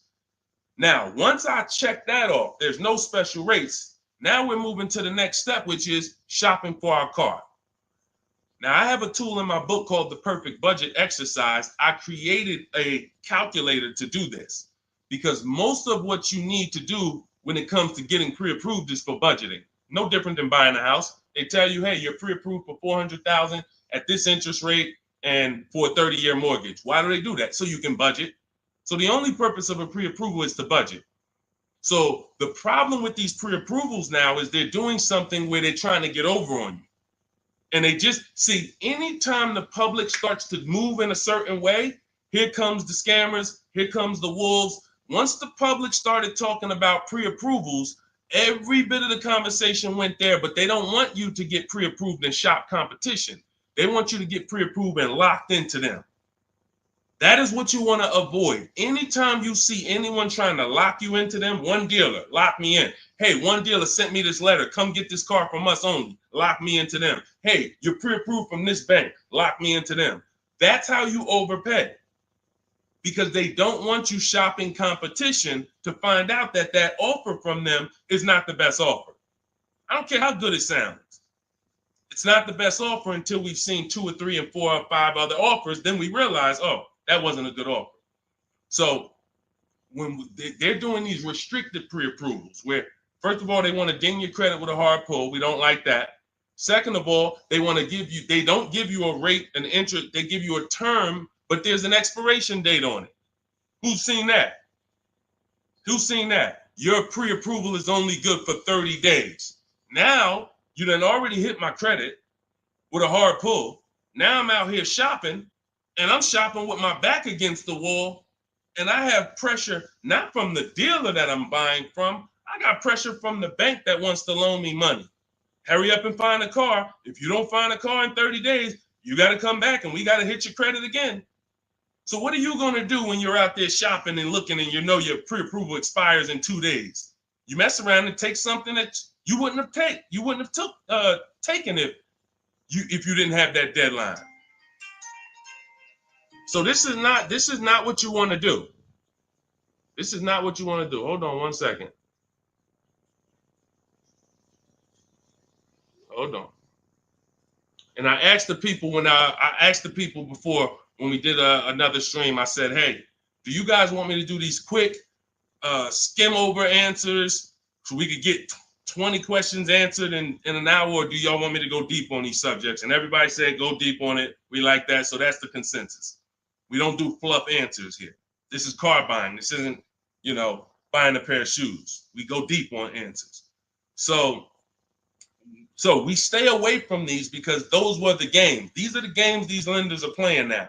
They don't want us shopping them. They don't want us shopping their competition. They're making a ton of money on interest, charging 7, 8, 9% interest, 10% interest to people who aren't shopping their competitors. We don't do that. What we're doing is we are going to, once we see that there's no special interest rate, we move into shopping for our vehicle. Now we're getting bids. Once we find the best offer on our vehicle, new car, used car, we lock it up with a deposit. We never take on the spot delivery. Type a $sign if you understand. Type a $sign if you've ever taken on the spot delivery from a car. You went in, signed the paperwork, same day, took it home. Type a $sign if you've done that. We don't want to do that anymore. I'm going to tell you why. On a finance, you don't have an opportunity to shop rates. You got to shop rates. From now on, you will be shopping rates. You're going to have 5, 10, 15 lenders compete to see who's going to give me the best rate. Because if I pay 7% on a $30,000 loan, but I could have got 5.29%. That's probably $1,500.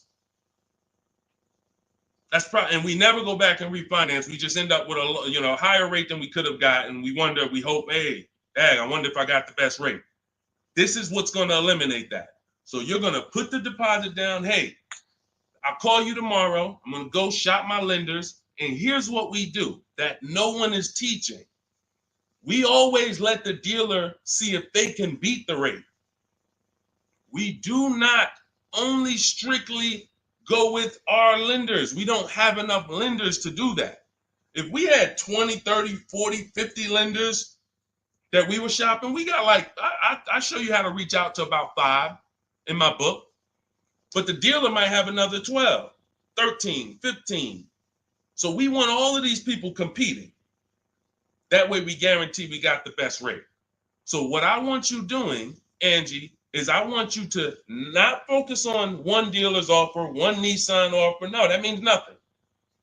You want to learn to separate your transactions. We've talked about the 3 pillars.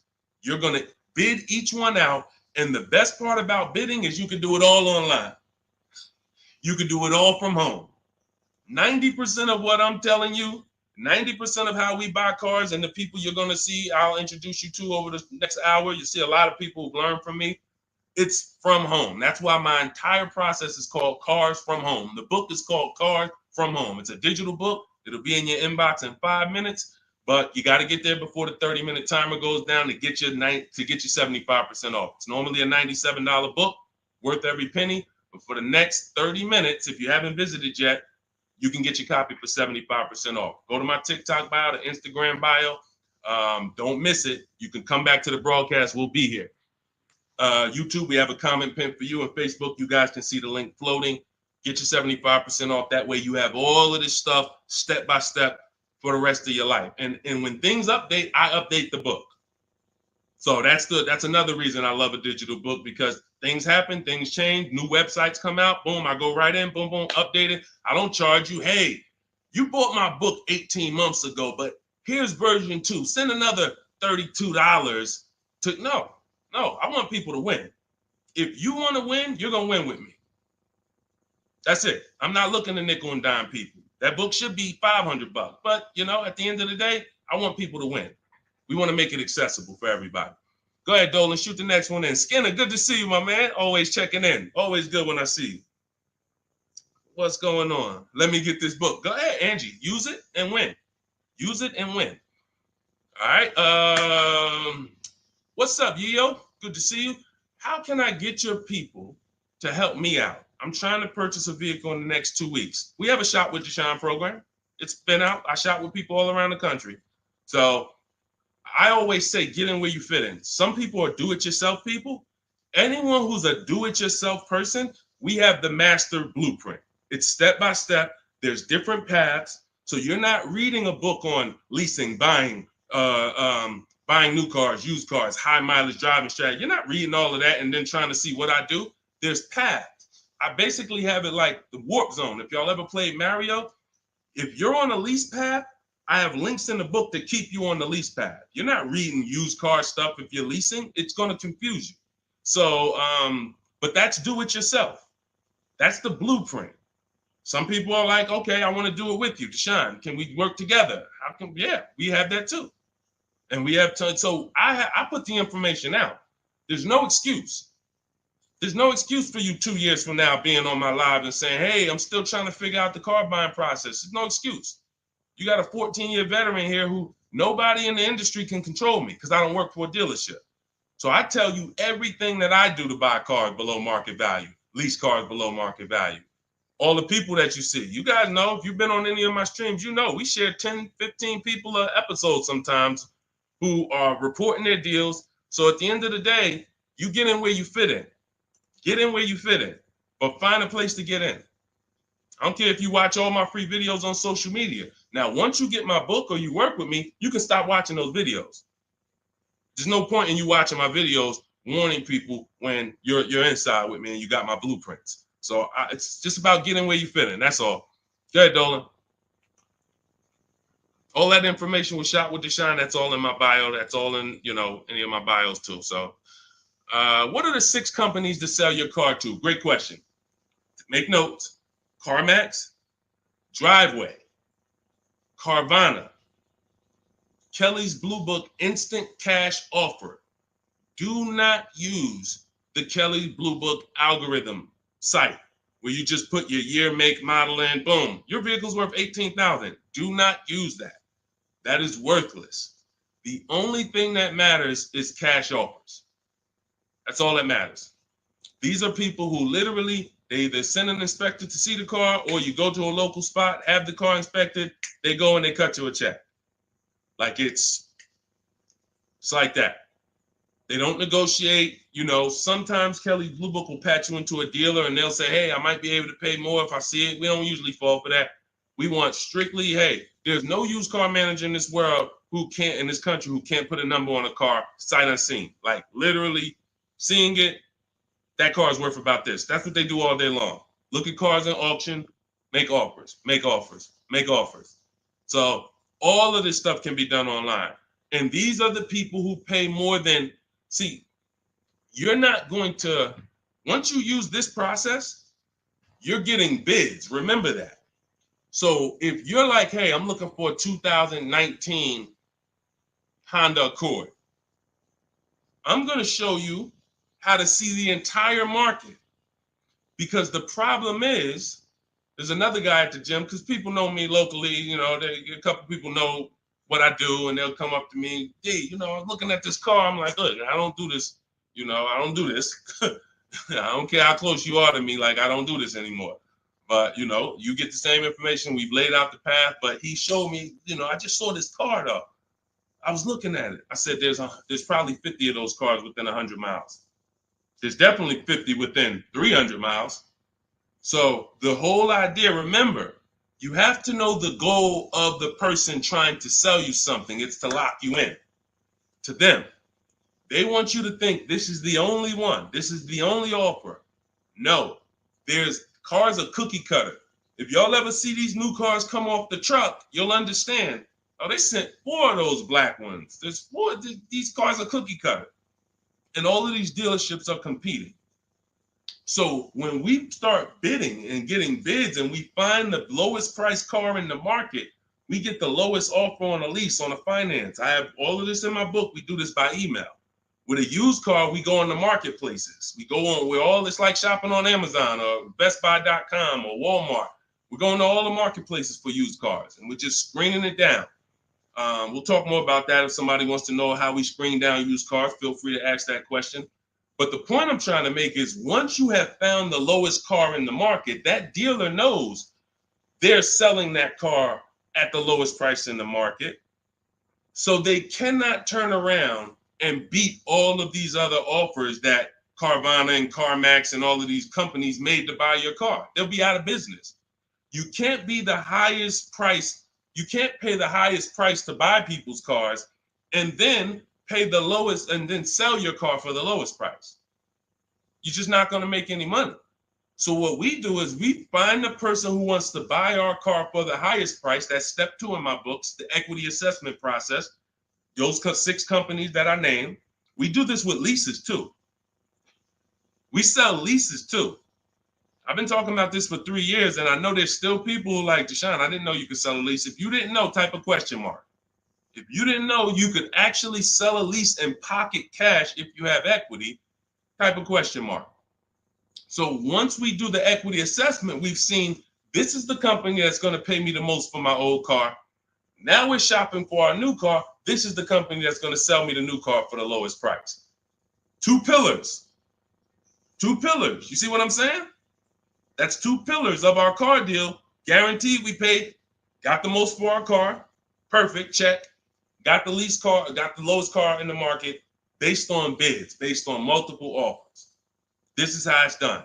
And this stuff takes an app. Like, when you guys get good at this, you'll be able to do this in 90 minutes to 2 hours. 90 minutes to 2 hours. I can get any car I want below market value. I'm going to pay less than everyone else. It won't take me more than 90 minutes. You'll get there. In the beginning, 2.5 hours it's going to take you to go through. You're going to be fumbling. You're going to be overthinking. And once you just get to trust in the process, you'll see, okay, this is a 90-minute process. Now, I don't want you rushing your shopping. It's a big point before we go to the next question. Too many of you are rushing your shopping. That's why you're ending up with cars you don't like in 3 months. We don't rush that. We don't let anyone rush us into making a decision on the car we want. Step 4 in my book, in my process, I call it shopping, not buying. You're going to enjoy shopping the way we shop because no one pressures us. We don't let them. We enjoy our shopping process. We're only there to test drive. We take our time to decide what we want. Now, once we decide what we want, it ain't taking us no more than 90 minutes to get it. But the deciding of some of you might spend 3 months deciding what you want, and that's okay. Visiting dealerships, driving multiple cars, perfectly fine. But we don't, the problem is when you turn shopping into buying. That's the problem. You tell your kids, hey, kids, we're going to go out, we're going to look at cars this weekend. Yes, oh, God, Daddy, we're getting a new car, Mom. Yes, great. All right, we're going to go look. First, we're going to go to Toyota. Then we're going to go to Honda. Then we're going to see the Chevy. If we had time, we'll test drive a Nissan, and it's going to be a good day. All right, perfect. You come out there, you drive the first car. Next thing you know, Daddy's sitting down, Mommy's sitting down talking to the salesman. That's where this is where you ruined your shopping. You ruined your shopping. What is Daddy doing sitting down? Why are you sitting? Daddy, I thought we was going to Honda next. What happened? 4 cars we were going to drive. Yeah, but they said we got a good deal. It don't take them long. If you let them catch you, it don't take us long to catch you with something. Hey, we have some great deals today. The manager said this morning, we're not going to turn down any good deal. We're so far behind our goals. Anybody who makes us a reasonable offer today, the next thing you know, you're not shopping anymore. You're talking about buying. Y'all see the difference? Type locked in if that makes sense. That's why we had a specific step in our process. It's step 4. It's called shopping, not buying. Shopping is deciding what you want. Buying is coming home, getting multiple offers on what you want. And we don't mix those two. This is how you enjoy the process. This is how you wake up in 6 months and you still love the car because you took enough time to make your decision and you didn't let anyone rush you. We're not gonna let anyone rush you if you're doing this my way. Go ahead, Dolan. Roll the next one. But yeah, get those 6 companies. Get your equity assessment done. What's up, Terrell? Good to see you. Deshone, I sent out the initial contact template to the dealerships, and a lot of them are trying to get me to come in. That's why we had scripts. Listen, here's what I say to people that I work with. Whether it's most of the time this is people I'm working with in my coaching program here's what I say. I tell you up front, 80% of dealers are overpriced. 80% of dealers are here to make the process difficult because the more difficult they make the process, the more money they make. It's very simple. When you get my book, I have email scripts that reply to everything. For example, Terrell, when you open up the script for the initial replies, you'll see when they say, hey, when can you come in? We copy and paste. Actually, I'm going to be doing my entire process online. Do you have a car that I'm interested in? Do you have a match? Every script ends with a question.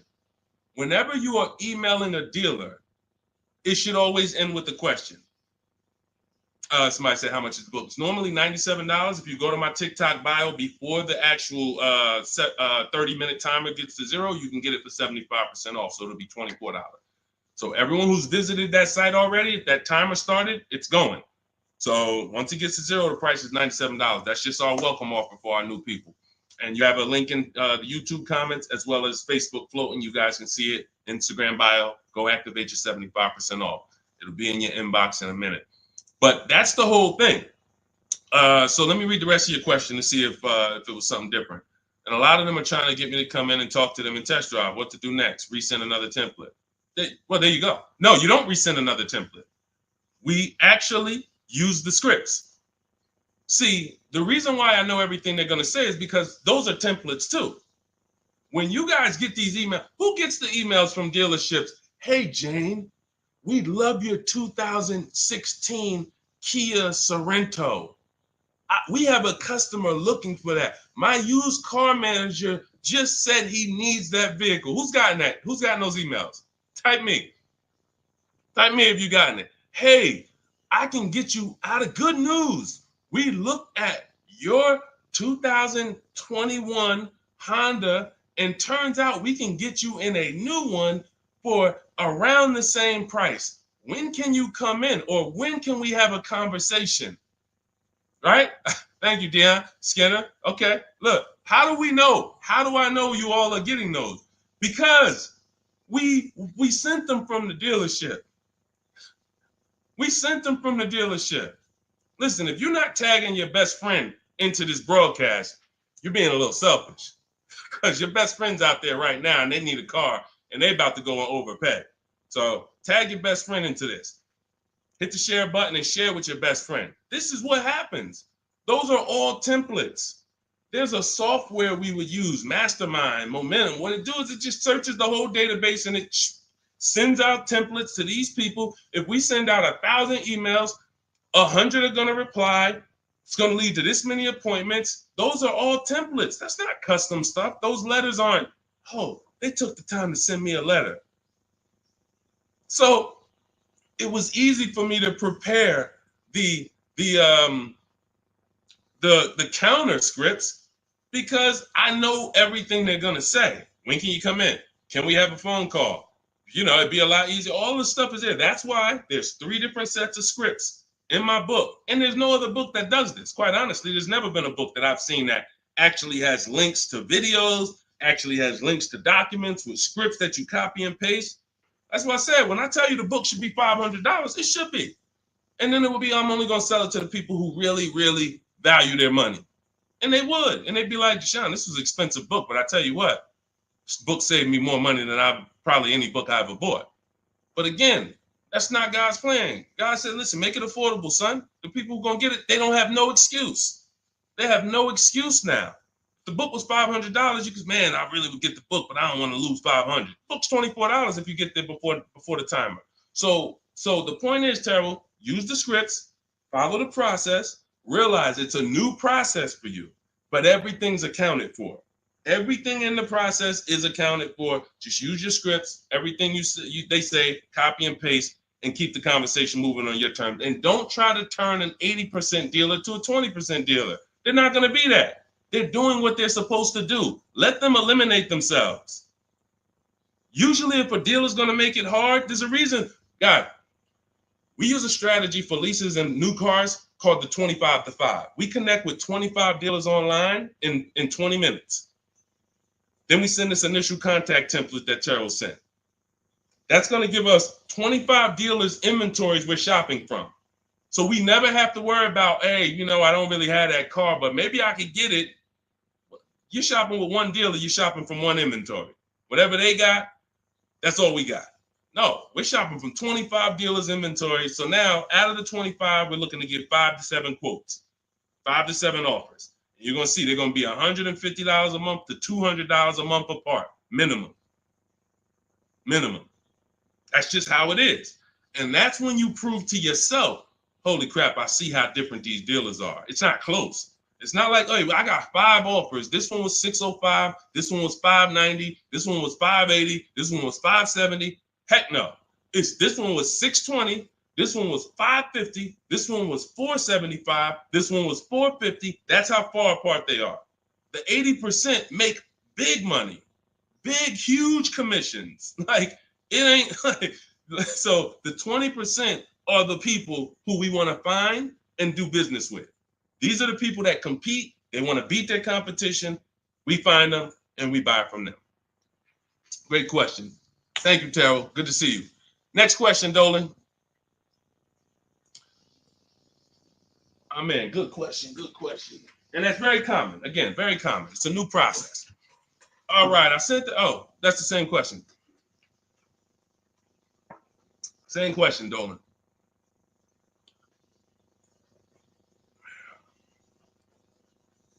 What's up, Jaden? Buying my first used car this year. All right, putting $10,000 down with fair credit and a trade in worth $1,000. How do I maximize for the best car possible? First thing we want to decide is, should we be buying or leasing? This is very important. Now, I know many of you were taught on here, never lease a car.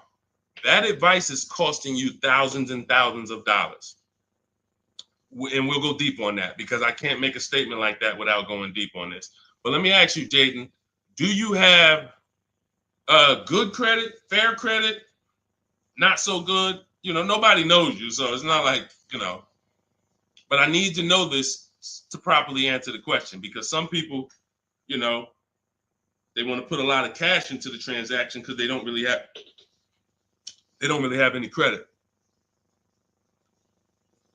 Let me know. I'm looking for your comment. Listen, you got to stay close to your keyboard. All of you who are asking questions, I want you to stay close to the keyboard. Dolan's pulling the questions in, and, you know, I want you to stay close, because I might ask you a follow-up question that I need to actually, you know, be able to answer it. So let me just assume.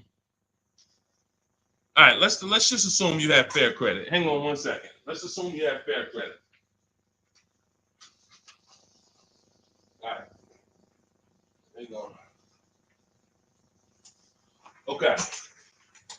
So let me tell you an outcome that's very common. And you could decide, this is all of you who have a child who's going to be getting a car, or you're going to be getting your first car. Like, listen up to this. We go wrong buying people their first car a lot of times, because typically when you buy a car, what's happening is you have to pay for the whole car. Some of you know every $5,000 on a car loan is about $100 per month. So when you look at and lock that into your head, every $5,000 is about $100 per month. So when you see a $5,000 car, $10,000 car, you should think $200 a month. When you see $15,000, you should think $300 a month. These are safe parameters for you to make sure you're not overcharged. You have to be able to understand a $50,000 car isn't going to be $500 a month to buy. It's going to start out around $1,000. So we need to know these things, because you can manipulate loans to make payments lower, and that's how you end up in a 9-year loan, because you went in saying, hey, could you get that car to 700? That car's nowhere near 700 with a good loan. 5 years, 6 years is the longest we go. I have a rule in my book called the Rule of 72 and the 10th birthday. 72 months is the max loan we take, and the car should be paid off by its 10th birthday to avoid problems. So by the time a car turns 11, car should be paid off, so that way you could actually put money to the side for maintenance. These are all boundaries that we haven't had, that if you follow them, you're going to have a lot better experiences. So if you don't have the credit to lease, then I would say, okay, get yourself an inexpensive car, try to get a small loan. You know what? The first question is, how many years are you going to keep the next car? That's the first question.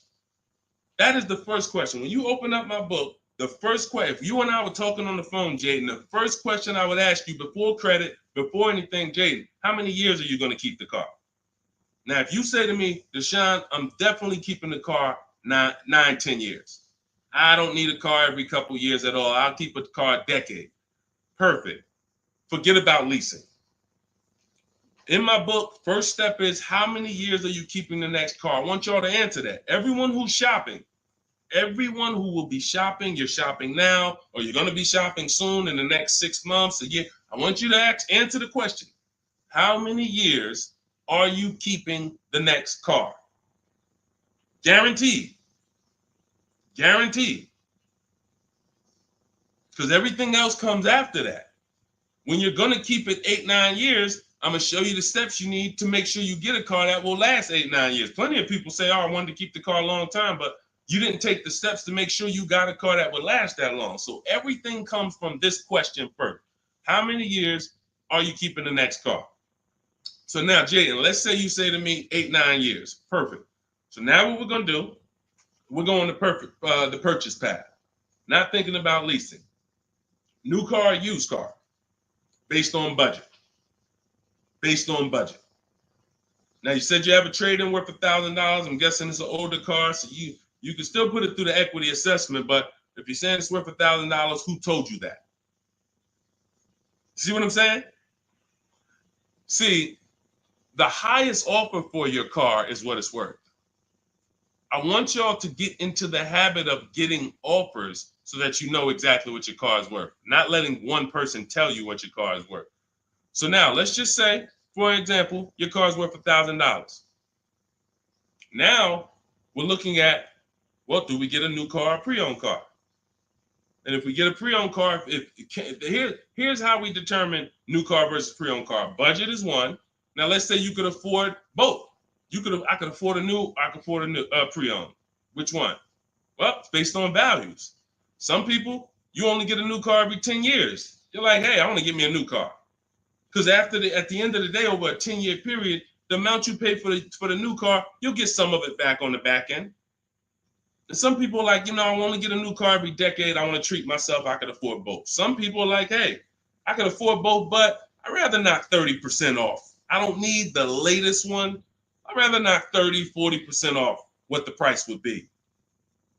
It's just different values. There's no right or wrong there. In my book, I teach you both of those things. When you get to that step, that's how I help you make a decision.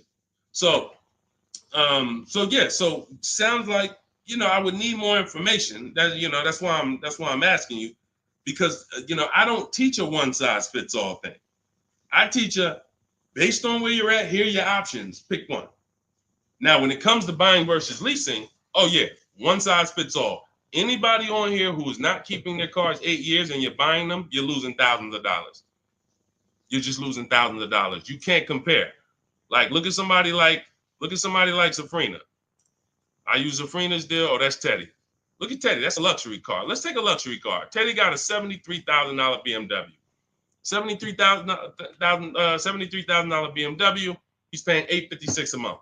He's not keeping it 8 years. He knows the 8-year rule. He said, okay, if I'm not keeping my cars 8 years, I'm going to shop for a below market lease. He uses our bidding system. He gets multiple offers. He said the highest offer during the process was $1,123 a month. That was his highest offer. He's paying $856. When I tell y'all, if you don't have a system to reveal the 80% dealers who are overcharging people, you're buying from one of them. You're buying from one of them. They do business. It's not like these guys are going out of business. You're buying from one of them. And you see, but Deshone, they told me this was the best deal that they could, this was their best offer. It was their best offer. It wasn't their competition 20 miles away's best offer. It wasn't that small dealer that's 45 minutes away that doesn't get the traffic that this city dealer gets, that once they see your information and they say, wait, hold on, we don't get the opportunities they get where they could just charge people and then they keep coming back. We only see, 3 people a day sometime. Boom, okay. Listen, we're gonna beat their we're gonna beat them, and we're gonna have our license plate in their market. This is what you can't see that when you're in a dealership trying to make a deal, negotiate with them. So this is what you prove to yourself. The 80% dealers charge tons of money before, and they won't go below a certain price. They might take off $3,000. I ain't going no lower. That's it. You don't want the car? Next. See you later. Listen, sorry, I'm not selling a car for less than that. They have a minimum threshold, a maximum amount. We ain't taking less than this for our car. Their competition, they'll go 3,000 less than that. Got to get them. So now let's go back to the leasing versus buying scene. When you look at this and you look at Teddy, you can see, can you take that comment down, Dolan? Matter of fact, I got it. Look at Teddy. So $829 a month, he's paying $856. Now, $73,000 vehicle, that vehicle on a 5-year loan, every $5,000 is about $100 a month. That vehicle should cost $1,500 a month. Even if he got a huge discount, let's say he got 15 grand off. Somehow, magically, he got a ridiculous discount. Instead of 73, he pays 60. $1,200 a month, 5 years. $1,200 he's paying $856. No money down. We don't, and whenever we shop, what you're going to learn as you listen to me and you shop the way I'm telling you to shop, everything we shop is no money down. We might put money down later, but we only put money down after we guarantee we got the best deal. All right. Let me echo that. You only put money down after you guarantee you got the best deal. What does that mean? You paid the best price for the car. You found the dealer that's going to sell you the car for the lowest price. You found the bank that's going to get you the lowest money. You did this from home using online tools. If you're doing it manually, you call around. I don't care if you call around. It's harder than my way because, but you want to call around and try to get multiple offers from dealers. The point is, once you find the best offer, now we can put money down if I want to lower my payment. But what dealers try to get you to do, especially the 80% and the people you're used to dealing with, they want you to put money down to get to a payment you'll take the car for. Big difference. Hey, how much is this car? Hey, it's $1,100 a month. Yeah, I can't afford that. How much money can you put down? How much money can you put down? Man, I could probably put down like 15, but can you get me to like 700? Now you're trying to buy your deal. You're not focused on the interest rate. You're not focused on the price of the car. Is he even selling me this car lower than what I could get on the market? You're trying to buy your deal, which is why the 80% dealers, here's what the 80% dealers make tons of money doing, making you think you want. And all I want you to understand is this is simple, easy. That's hard. Once you step in, start doing this like Teddy, once you start doing this like Danielle, look, like Ansley, look, like Jen, all of these people get below market deals from home. Once you start doing it like this, you'll realize this is the easy way. At home, at work, man, I just bought a car. How you buy a car? I ain't even see you spending all this time in dealerships. Look at all these offers in my email. Look, this offer, this offer, this offer, this offer. Yep, just the one. I just locked it up, saving me $7,000. You'll never go back. You'll never go back to the old way. You have to learn cars from home. All the money is over. All the overspending happens inside dealerships, which is why we never do it. Go ahead, Dolan.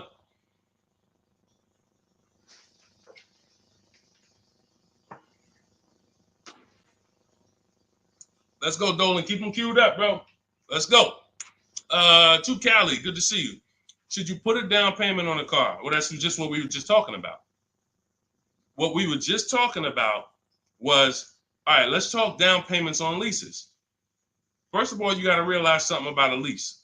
Whenever you put a down payment down, if the vehicle's stolen and they don't find it, or if it's totaled, you don't get the money back.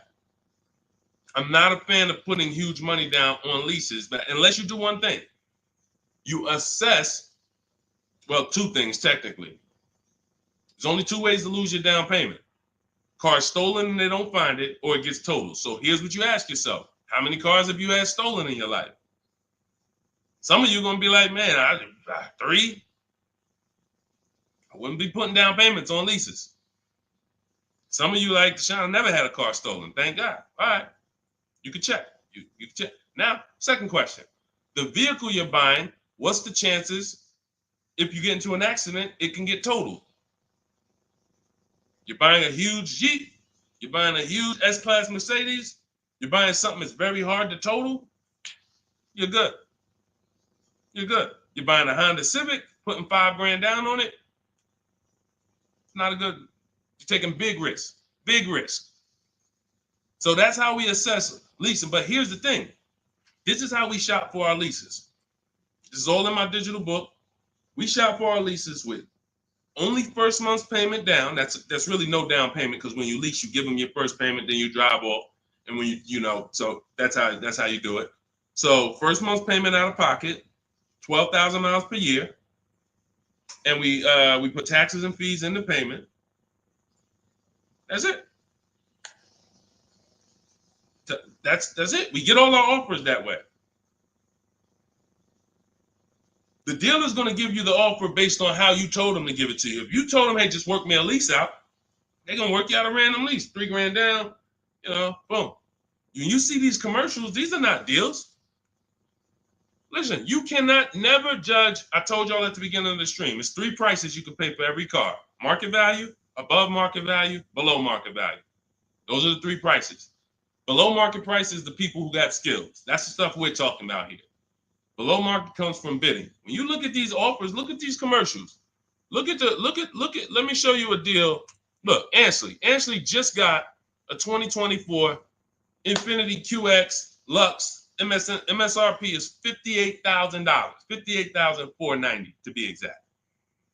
Said I'm only paying $554 a month with my first payment down only, right under 1%. Now, some of you, if you're savvy, you've heard of the lease 1% rule. That's been around for probably 30 years. I created the 1.5% rule because people were overpaying for leases. People knew, the savvy people knew the 1% rule. They knew this is great value. This is a steal. You get a lease under 1%, no money down, you stole a vehicle. Doesn't mean it's your best deal because Zafrina got 0.88. So she got 0.88. So just don't think, again, bids. Bids. It's like, hey, you don't know how much you're going to save on the car. She didn't know she was going to get 0.88. She knew the 1% rule. She got her offers. She ends up closing the deal, $579 a month on a $65,000 vehicle. So this is how you shop. So once you get an offer, if it's between 1% and 1.5%, that's good value on the lease. The closer to 1, the more value. But in order to get 1, you need rebate. You need we don't understand sometimes the lease program. The dealer can't control that. So what we do is we shop. When you see a deal that's 1.1, 1.2, 1% low, that means there's a lot of rebates there. There's a lot of there's probably great residual, low money factor, which is the interest rate. You can't control these things. All you can do is bid it out. Now, once you get to a payment and you're like, okay, I already know I'm under 1.5%. I got my 5 to 7 offers, so I know this is the best offer. But I want to drop my payment probably another $50. Now you put money down. You see what I'm saying? Type $signs if you got that. You shopped your deal. You got your offers. Type a $sign at that click. I'm talking to the people that's locked in. Listen, I know, unfortunately, we live in a world, a lot of people distracted. We sit here, we could talk big money all day long, and it's just flying past it. They got 100 other things on their mind. But the people who locked in, type a $sign if you understand that. When you shop for offers, when you look at your lease offers, the way I just told you we shop for them, now we get the offers, we say, all right, boom. This is the best one out of 5 to 7 dealers I got. Let me now lower my payment. First of all, if you can afford that payment, just take the deal. Much better, put no money into the deal. That way, if God forbid it's total, boom, I come back, I do it again, ain't no problem. I didn't put no money into the car. But if you look and say, I want to lower my payment like $100 a month. First thing you do is assess what I told you a couple minutes ago. How many cars have I had stolen? The lower, the better. If it's one time, okay, chances of this car getting stolen, slim to none. All right, how easy is this car to total?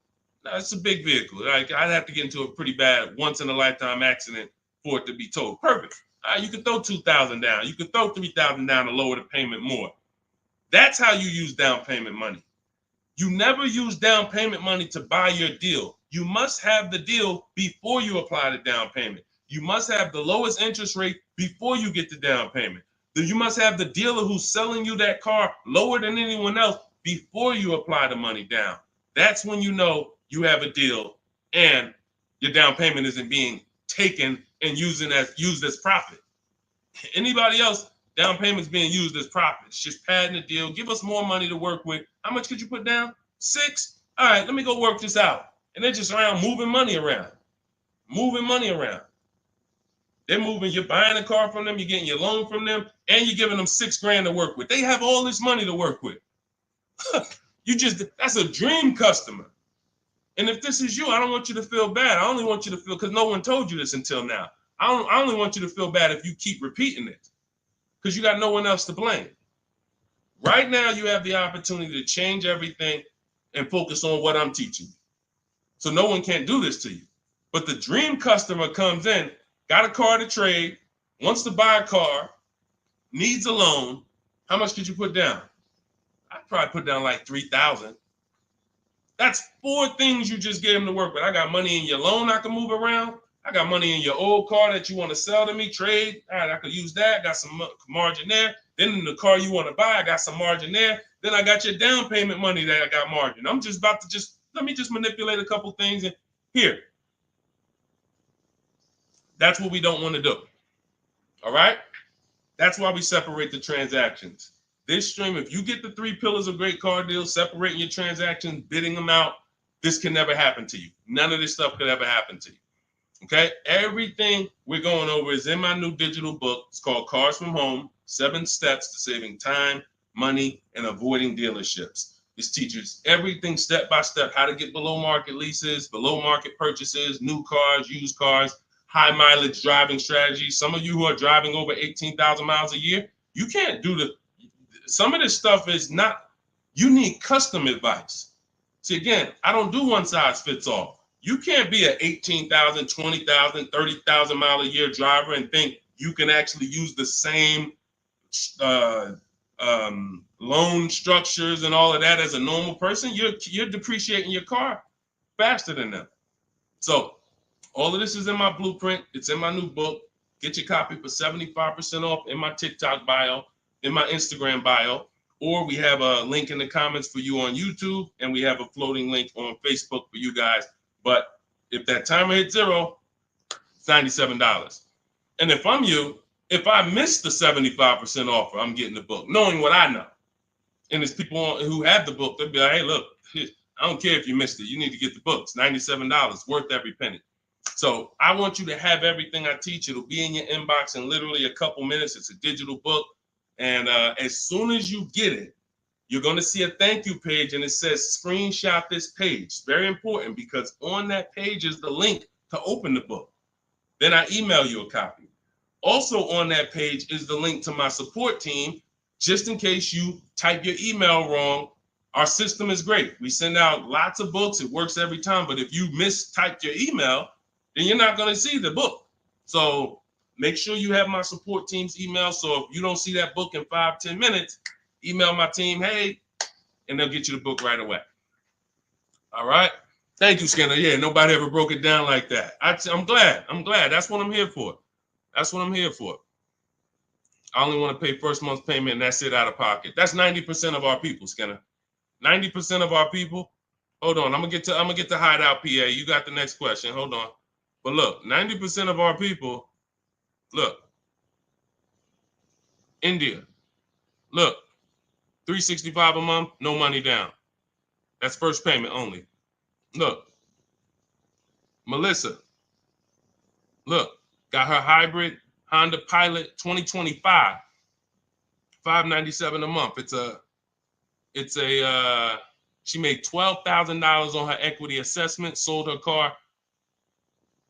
So $597, I'm trying to see an MSRP, almost 50 grand. So it's a 1.2% lease. Look, nothing out of pocket, first month's payment. Look, Ansley. I gotta go get the rest. I didn't hit see more to get his detail. You see, Ansley got 2 cars. He just got another BMW. Hold on. Look. Milligan. Everybody, we pretty much, look, zero is signing. Melissa. This is what we do. There's nobody who's better at this than we are. Listen, if I had the time and we did one stream where we just sat here for an hour, I could show you 100+ people. Boom, boom, boom. Well, I just show a dozen because I'm not going to spend too many. Look, if you don't get it from 10 people, you're not going to get it from 100. You know, if 10 people just like you who are showing their deals, paying less than you, don't persuade you, 100 wouldn't.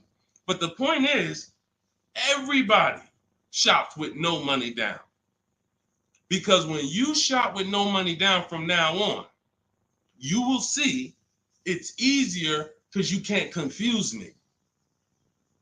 You can't confuse me when I'm shopping with no money down.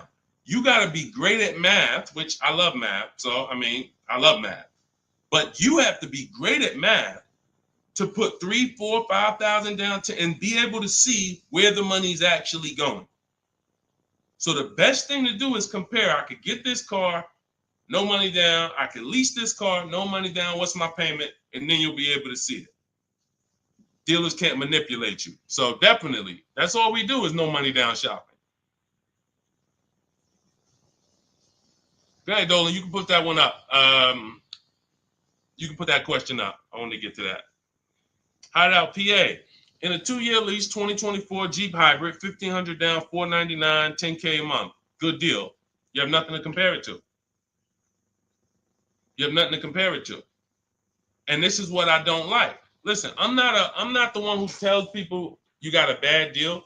The only time I would tell somebody they got a bad deal is if they broke the 1.5% rule. So if you take no money down and you divide your monthly payment into the MSRP, if you were over 1.5%, there's no value in leasing that vehicle. You're paying too much for a car you're giving back in a couple months. So, hold on. Sorry.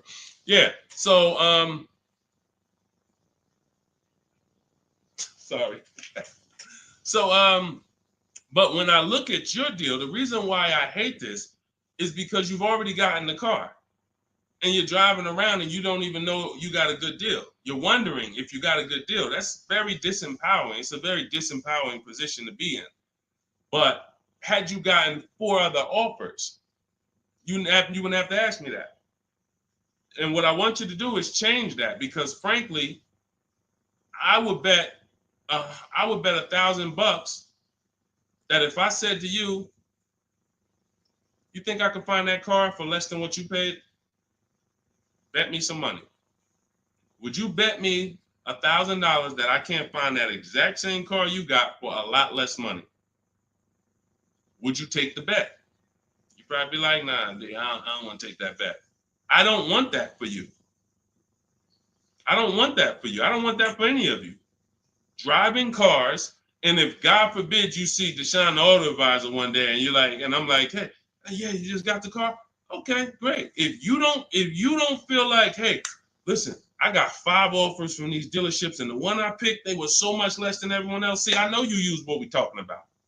I know the people I run into that use what we talk about. They come up, the first thing they're doing is saying who made them the best offer.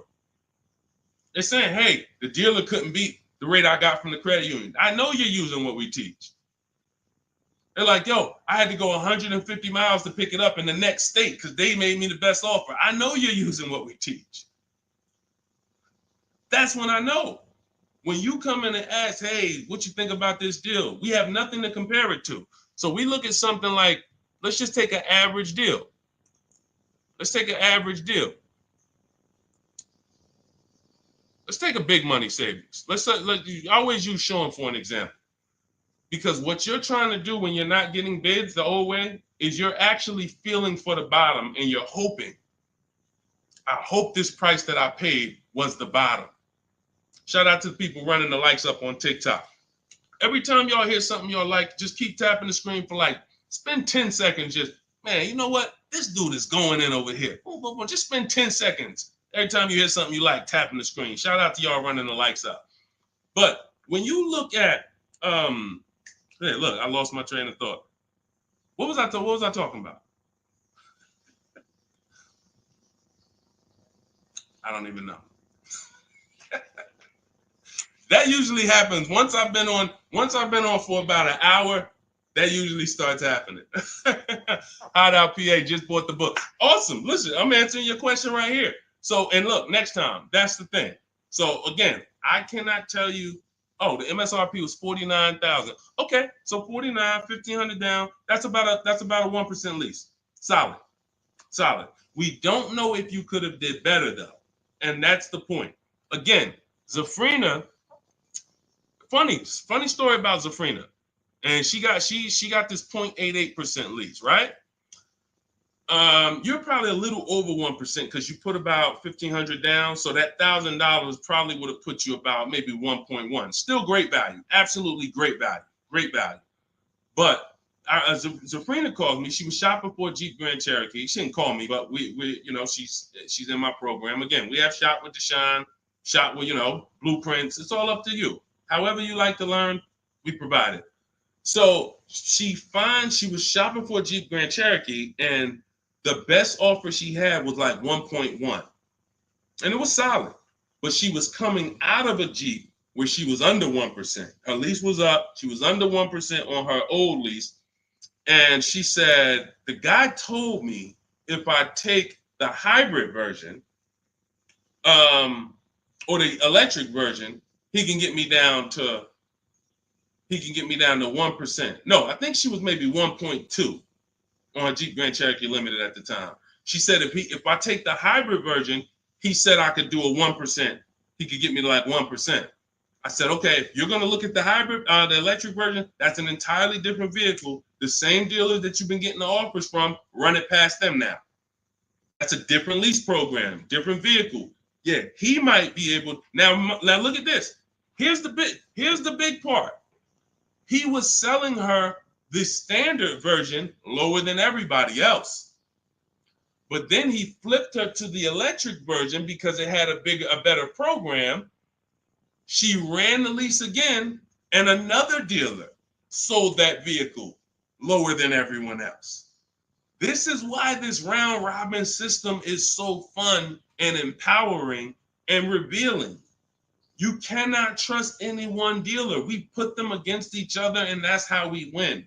So she ends up getting a 0.88% lease, $579 on this $66,000 Jeep. So that's the only thing. Even when we get a great deal, you never walk into a dealership say, get me to 1%, get me to 1.2, get me under 1.5. We don't say this stuff. We get bids. We never know where the best deal is going to be. We just never know. That's why we get bids. So everything we are learning is in my new digital book. Those of you who spent the last hour, 10 minutes with us, you're like, Deshone, I got it. I took a lot of notes. Perfect. But those of you who like Deshone, there's no way I'm going to remember all of this stuff. I want the whole step-by-step blueprint. That is Cars from Home. My new digital book is called 7 Steps to Saving Time, Money, and Avoiding Dealerships. You're going to learn how to get below-market car deals on leases, new cars, and used cars, and without spending more than 30 minutes in a car dealership. You'll be doing this from home. Everything we do is putting dealers against each other, making banks bid. We don't beg for these discounts. None of these people you saw me share, they know we don't do any begging. We are the prize. You are the prize. You haven't acted like it. You haven't accepted it. You haven't shopped like it. You're begging. Hey, come on, can you take off another $50? Come on, $25 a month. You're going to lose a deal over this. This is begging. You're begging someone to give them a $50,000 transaction. We don't do that. We're at home, empowered. Everything we do is in there. You have it in your inbox in literally minutes, and you can get it as long as you get there before the 30-minute timer is up. You get it for 75% off. So you won't pay the normal $97 price. You get your copy in my TikTok bio, in my Instagram bio, or you can click the link in my YouTube comment or Facebook below. So shout out to the people that's locked in. Skinner, shout out to you, Hideout PA. Shout out to the people who are like locked in. I know I can only help a small percentage of people. That's the sad part. The sad part is when I came to the internet, a bunch of smart people who studied the internet, they do this. I never sold any products on the internet. They told me, Deshone, doesn't matter how inexpensive you make it, you can't help everybody. They're not mentally gonna let you help them. I said, no, that's impossible. Nah, I said, look, no way. No, I'm gonna be so transparent. I got the industry experience. We got hundreds of testimonials. They go to all my pages. They can see their peers, people just like them, grandmothers, single mothers, all that. They said, Deshone, none of that matters. You can only help a small percentage. And they've been right. And I used to be disappointed. I really did. But now I focus on the people who are locked in. Whatever God gave me, whoever God assigned to me, I'm focused on you.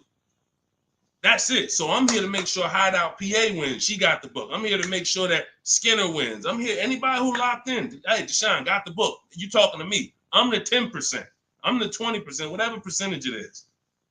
But the rest of you, you got to evaluate yourself because you're going into a very expensive purchase that is the second most expensive purchase you're ever going to make. And you're going in to deal with sharks. Like you really live that. Like you're really ready for that. I spend more time warning you of what the inside is like because I've been in the inside. I can go back to sell cars if I wasn't running a company to educate you guys. I can make $200,000, $300,000, $400,000 a year selling cars. This is not hard for me, but I know what it's like. I know who sits next to me. I know it's people who, when you sit down next to them, your head's coming off and you're going to leave with a smile. It's an art. It's a science to making a customer leave with a smile. We got people who pay $200 more per month than they could have got, but they leave smiling. Don't let them run into their neighbor, though, that's got the same car and got a better deal. $200 less. Wait, you got the same car? What happened? They knew something you didn't know. So that's my warning. Shout out to the people that's locked in.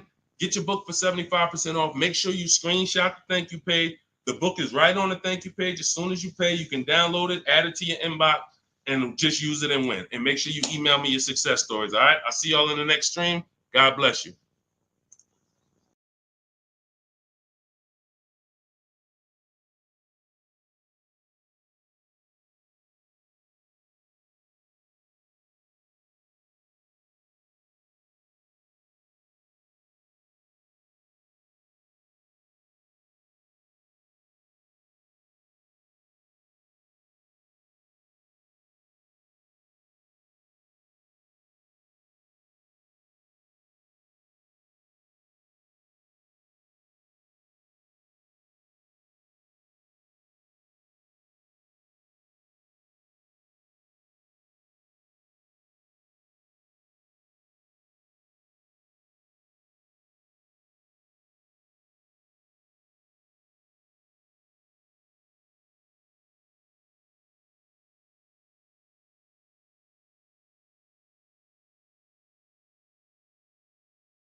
And answers. Welcome to Car Shopping Questions and Answers. We're about to go very deep to make sure that you get the answers you need when it comes to buying or leasing your next vehicle. And we want you to have below market strategies. You can't pay market value and you can't pay above market value.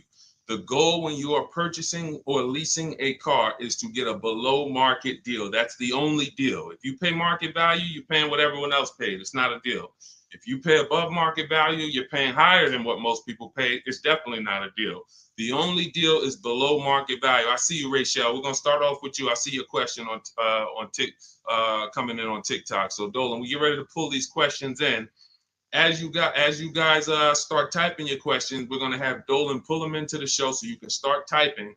And I want you to know that everything you're gonna learn over this next hour is out of my new digital book. It's called Cars from Home. 7 Steps to Saving Time, Money, and Avoiding Dealerships. I wrote this book. I put 14 years of industry experience in the car business, working with dealers, working inside Mercedes-Benz, inside General Motors, and I created a 7-step process for you to get below market leases, below market finance deals, below market loans, below market cash purchases, below market used cars, and I have high mileage strategies in there for those of you who drive over 15 or 18,000 miles a year. It's all in there step by step, and you can get your copy for 75% off as part of our book launch offer. You can click the link that's floating on Facebook. You can click the link below on YouTube. We have a comment pin for you, and inside my TikTok and Instagram bios, you guys have a 75% off link for 30 minutes. Once that timer goes to 0, the price does go back up to $97.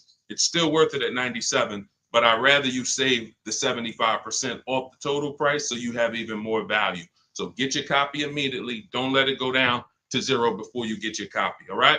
Let's get started, Dolan, with the first question. Start typing your questions, guys. We're going to get through as many as we can in 1 hour. And as you come in, can you hit the like button? It does matter. It does activate the algorithm. It does let these platforms know that we need more people over here so we can help them protect their money.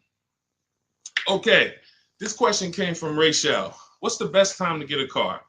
I drive a 2014 and I own and I owe $18,000.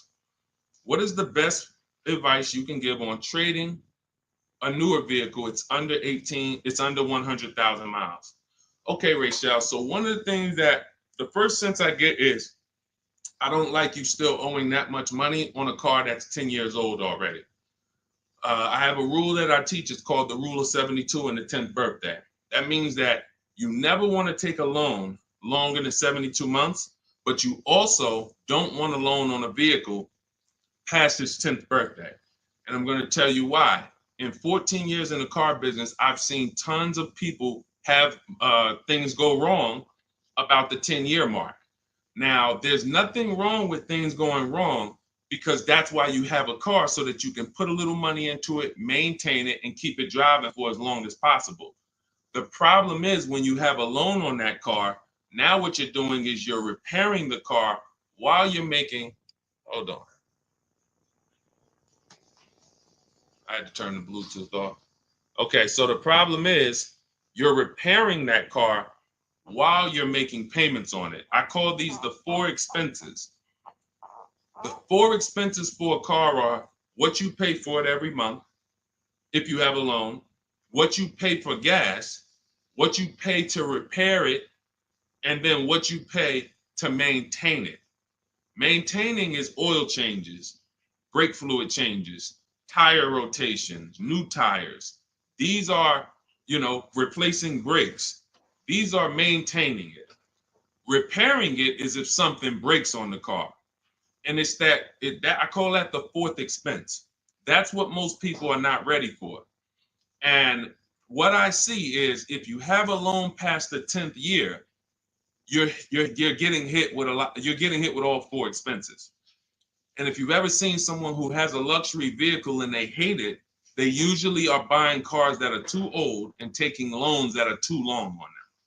Because you'll see they hate the vehicle because BMW, you got your BMW, you go drop it off, they tell you, hey, you need brakes, that's maintenance. Then, hey, your navigation system or your electric system is messing up, that's $2,000. And then, you still had to put premium gas in the car, so you could leave out of there, it costs $5,000 in 1 month. And people be like, man, I hate this car. But the car is not the problem. The problem is you took a loan on a car that was too old, and you took a loan that was too long. That's why I created the rule of 72 and the 10th birthday. No loans longer than 72 months, and then your car needs to be paid off by the 10th birthday. Now, what happens if you look at the car you want and you can't afford that payment for 6 years? That means you can't afford that car. That doesn't mean stretch the loan out to 7 years or 8 years so that you can try to afford it. Right now, we could all go and we can look at a $700,000 house. Maybe most of us can't afford the mortgage on that, but if we stretch the mortgage out to 50 years, then maybe we can afford the mortgage on it. Doesn't mean it's a good financial decision.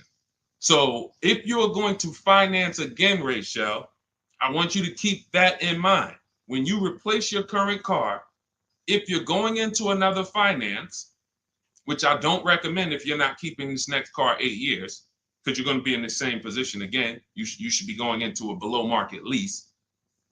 Then if you're keeping the car long term, then go to another finance and then make sure you're not buying too much car, taking out too many loans on it, and taking out too long of a loan. Use that as an affordability index. If I can't afford this car on a 6-year payment and I can't add up, here's how you do it. You look at the car, ask yourself, how old is it? If it's 6 years old, that means I got to take a 4-year loan. If it's 5 years old, that means I got to take a 5-year loan. It can't be greater than 10. You are taking way too much risk. And you're going to end up in this position where you're looking and you're like, how do I still have a car payment? Things starting to go wrong on this car. I'm nowhere close to paying it off. What did I do wrong? That's what you did wrong. Now, if you want to avoid this altogether and say, all right, what can I do in a different structure? You would be going into a lease. If you're shopping a below market lease, what that's going to do is make sure you can pay a low payment on a brand new car. It's always going to be under warranty, and you just keep doing that. You look like somebody who you're just used to having a car payment anyway. So you want to switch the way you make those car payments and start paying it into new cars versus these 10-year-old cars or 8-year-old cars that you're paying these payments into, and you're not getting much back in terms of return or quality or anything like that. So that's the first thing that I would concern myself with is, Rachel, how many years are you going to keep the next car? If it's 8 or more, then you purchase again. If it's less than 8, then Deshone, talk to me about a lease, because I'm not keeping this car at 8 years. I don't keep any car 8 years. All right? It's a great question. That's where we need to start out. Go ahead, Dolan. Shoot the next one up. Okay, this one is Love and okay, I don't want to even try to pronounce it, but you can see who you are. If I'm upside down, how can I trade or sell without having to pay the difference or getting a higher note? So now you're asking a question that, all right, so this person said if I'm upside down, that means they owe more on the car than it's worth. How can they get out of that car and go into another car without paying the difference or having a higher note? So I'm going to give you the way it's possible, depending on your situation, and realizing that in my book, there is one person, there's two people actually, but really one main person who, it doesn't matter how good your credit is, you're not going home with a new car, because negative equity is, you have too much negative equity. So there are cases where doesn't matter. You come in with an 800 score. I call negative equity the bad credit for people with good credit, because it's the only time when I was in the dealership, people would walk in and they would say, you know, okay, we look at a car and then we look at their current situation and the maximum amount they can pay. And then we look and say, hey, look, the bank's not going to approve this. You can't roll over 10 grand of negative equity to that $30,000 car and do no money down. So there are circumstances where you've dug yourself too deep, and the only thing that's going to do it if you don't have money is time and paying down the vehicle. So let's talk about if you're not in that situation. First thing I'm doing is I'm going to CarMax. I'm going to driveway.com. These are websites. This is because you notice what she said. If I trade or sell, that's very important, because some of you've been on the stream, you know we don't sell. I mean, we don't trade. We always sell our cars to cash buyers. You know, that come, they write big checks, they pay more than dealers. So the first thing we're going to do is visit these cash buying websites: CarMax, Driveway, Carvana, KBB Instant Cash Offer, AutoNation, and Car Gurus. That's going to give you 6 independent offers. Now, once you get those 6 offers, that's going to tell you how much negative equity you have based on your payoff. You need to call your bank and ask them, how much is my payoff? That's the amount you owe. Don't look at your statement. Call your bank, make the phone call, and find out your payoff. Now, you look at what your payoff is, and you look at what your highest offer is. If your highest offer is the same as the payoff, you're break even. If your highest offer is 20, but your payoff is 15, that means you got 5,000 of equity. If your highest offer is 10 and your payoff is 15, you got 5,000 negative equity. So now the best thing to do is what I call pay the difference. Because when you pay the difference, now you can go into your next transaction and you can do a clean transaction. Clean transaction. So whatever deal you get on your next car, it's clean. You're not bringing any baggage over. You can shop multiple offers. There's no limits. But if you can't pay the difference, now you have to do what we don't like doing, which is trade. And there's going to be a ton of people with negative equity, because a lot of people bought cars that were overpriced from 2020 to 2022. You know, we were trying to warn people to lease, to ride out the market, buy inexpensive pre-owned cars to ride out the market, or, you know, keep their current car and not shop if they didn't have to ride out the market. Some people didn't take that advice, and they went and they overpaid because they had no shopping strategy. And now they're going to be 15 grand negative equity trying to get another car. So if you can't transfer, you know, there's limits to what you can transfer. If you can do what we teach and you actually can shop the market the way we teach, you might get a deal like this. Let me show, this is Milligan's deal. She just made this deal a couple days ago. It was for Mercedes-Benz brand new EQS. It's an EQE. It was a $79,000 vehicle. Using our shop from home strategy, she never left the house to get this discount. She went from $79,000 to $51,000 on a brand new vehicle. And if you're on Instagram or if you're on YouTube, you guys can see this. So we can't share the entire versions on Facebook and on TikTok. But if you like, anybody who wants to see, okay, I want to see these things that Deshone is, you can go right to our YouTube page, Deshone the Auto Advisor. And you go right to Instagram and you'll see the actual documents. This is her deal. She's posted up $79,000, $51,000. Why is this so important? Because when the bank goes to lend on this vehicle she bought, they're lending based on the fact the MSRP is 79. So the banks will usually lend up to 20% more of the MSRP if you have good credit.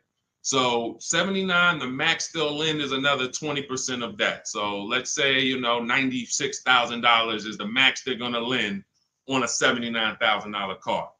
So let's just say you have 15,000 negative equity. Now, you don't know how to shop. You don't get the same discounts we're getting.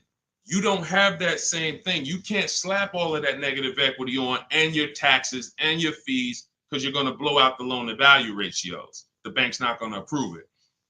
But when you find a car that has specific rebate, and we don't know this, she didn't know she was going to save $25,000 off this vehicle. What is that? Almost $30,000 off this vehicle. She didn't know that. She just said, I like this vehicle. Deshone, I'm going to use these shopping strategies, same strategies you'll have in my book. It'll literally be in your inbox in minutes. Same strategies we've used to help people do this all around the country. Now, all right, I saved almost 30 grand. Now I can bring my negative equity of 15 grand over to this vehicle, bury it, and I'm okay. So it's very important. The more negative equity you have, you are targeting a vehicle, or you're trying to find a vehicle where you can get such a big discount, you can transfer that over, go from a non-quality vehicle usually to a quality vehicle, because you're already in a vehicle that's not worth what you owe. That's important to understand. You're already in a vehicle that's not worth what you owe. The key is to getting that into a vehicle you're going to enjoy, and at least a vehicle that is safe and quality, and preferably you're leasing.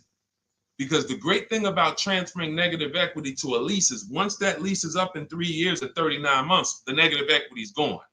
When you transfer that over to a finance, another 5 or 6 year finance, you're bringing the negative equity over, stretching it out for 5 or 6 years and putting interest on top of it. That's why I don't ever recommend go from a finance negative equity deal to another finance negative equity deal, because you're usually a short-term person anyway. You should be leasing cars. So this is the strategies for getting out of negative equity. Now you can literally go into a dealer. See, watch this. That's a below market strategy for negative equity. What I just talked to you about is what the people who are actually financially wise do and think about. Now you could say, well, I'm just going to go into the dealer and say, hey, I want to get out of this car. Perfect. They'll transfer you out of that. They'll go in and say, all right, we got it. Here's your payment. We put you on a 4-year lease, or here's your payment. We got you in a 6-year, 7-year finance. But you'll never know the discount you're getting because you don't care. Your whole thing is, I don't really want to unlearn what I've been taught and programmed to do. But if you want to say, I want to make the best deal possible and I want to stop making these mistakes that's getting me into these bad deals, I've never had to come and deal with 5, 6 grand, 2 grand of negative equity. It's never happened to me.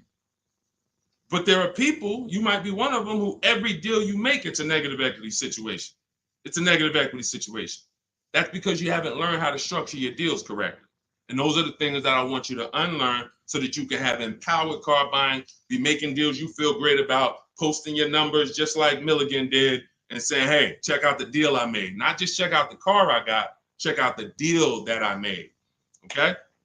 So that's what you need to understand. And if you can't, and that's how you can transfer out of negative equity, whether you have 10 grand negative equity, 5, 15, those are your options. And that's how we work it. All of this, guys, is in my new digital book. If you're enjoying what you're hearing so far, could you hit the like button? Hit the like button if you're just enjoying what you're hearing so far. I see y'all are running the likes up on TikTok. I appreciate it. As y'all keep tapping the screen, every time you're like, man, you know what? This is good information. Just hit the like button, start tapping the screen. It means a lot. And again, it shows these social media platforms that they need to get more people over here. Okay? So go ahead, Dolan, shoot the next question up. Keep typing your questions, y'all. We are going to try to get through as many as we can. I see you, Patrice Darden. I see you, Mr. Living Right. I see you, Letitia Cook. Good to see everybody tapping in. What's up, Mex? I see you, Kiki. We're live on 2 TikTok channels too. We're on 2 TikTok channels today. All right, now Roby asks, what's the fastest way to sell a lease? I'm over by 18,000 in miles and have 19 payments left. Okay, here's what I'm gonna give you. I'm gonna give you, this is, now, who has a lease right now that they're pacing to go over their mileage? They're pacing to go over their mileage. Who has a lease right now? You haven't gone over yet, but you're pacing because you're not over until the end of the lease. If you tell the leasing company you're going to drive 12,000 miles per year, then they want the car back with 36,000 miles on it. If you sign for 15,000 miles per year, then they want the car back with 45,000 miles in 3 years. You do a 20,000 mile a year lease. Some of you might have not known you can do high mileage leases. We talk about that all the time. It's only a couple dollars more when you get below market deals. If you're not keeping cars 8 years, the high mileage leases are some of the best things you could be doing. It's literally pennies on the dot, cents on the dollar compared to purchasing, and we never have negative equity, and we drive as much as we want in these new cars. If you're pacing, once you bring the car back, you could do 10,000 miles your first year, 20,000 miles your second year, 8,000 miles your third year, as long as the total at the end doesn't exceed what you told them you were going to spend, then you would be fine. So you're not over your miles, you're pacing to go over your miles. So here's what I'm going to give you, Nairobi, because this is a very, very complex thing when you don't have calculators. When you don't have tools, it's complex unless you're really good at math. But what I'm going to do is I'm going to put this comment on YouTube and Facebook. Now now in my book, I have calculators that I've invented. This is actual software that people who use my books and who have worked with me since 2021 have gotten to use. These are things that I looked around the industry and I saw things that people needed to know that didn't exist. So we had to actually build them out ourselves. And so that's why when you get my digital book, you have access to like 5 different custom calculators that we made that no one else uses.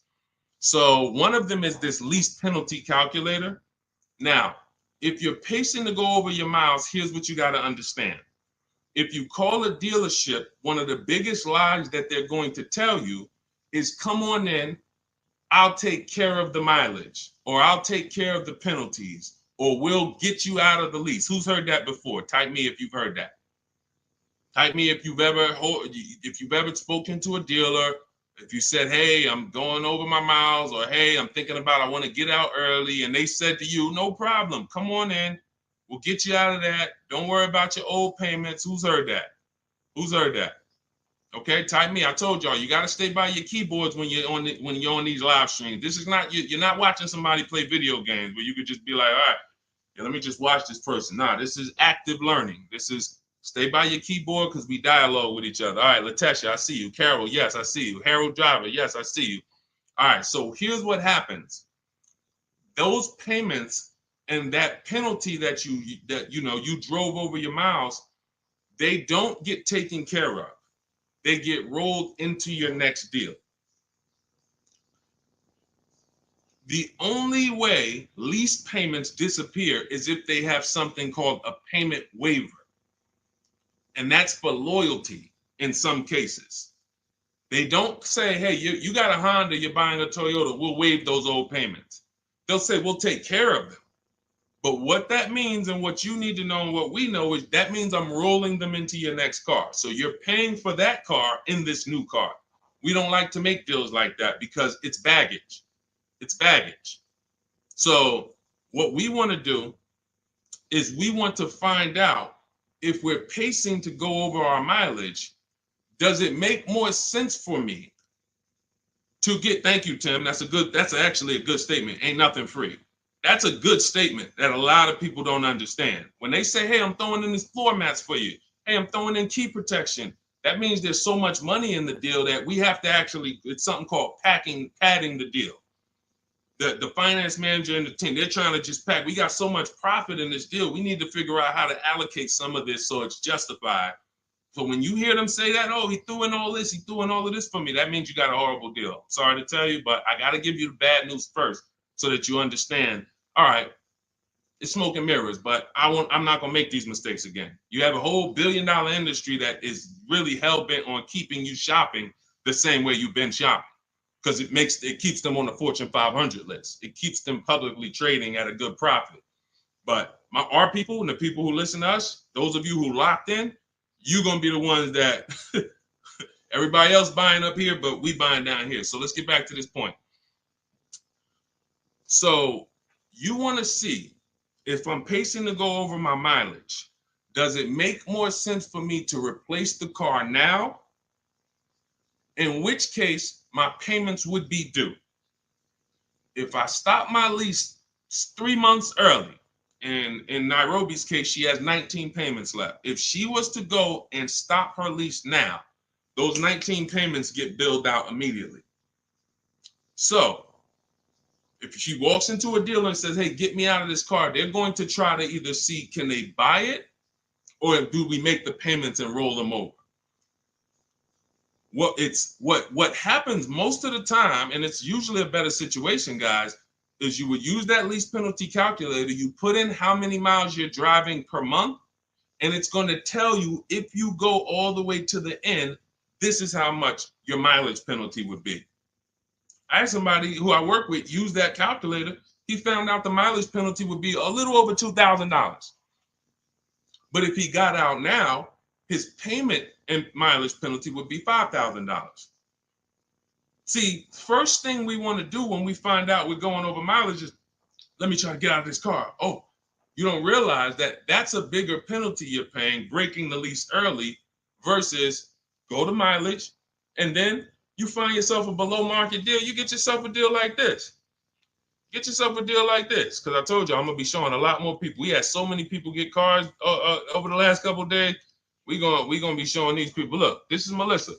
Melissa got a 2025 Honda Pilot EXL. She got a 15,000 mile a year lease. And oh man, I didn't even when I screenshot her, hold on. When I screenshot her deal, I didn't open it up with all the details that she shared. So hold on, stay with me, because y'all got to see this. She got a 1.27 lease. And if she would have let's say she was in a situation where she had a $2,000 mileage penalty, it would be simple for her to just literally roll that mileage penalty over here on top of her 1.2% lease. So this was her full deal right here. It says 15,000 miles per year, $597 a month. And look, she sold her old car because she was used to financing. This is the perfect example of someone who was taught never lease, never lease. She paid all this money to finance these cars. She had a 2018 Kia Sorento, and she would normally go in, trade that car in, and then use whatever equity she had, 5,000, 7,000, 8,000, as a down payment towards her next finance. And she just kept doing it over and over and over again, paying high payments, losing her equity. So she discovers me.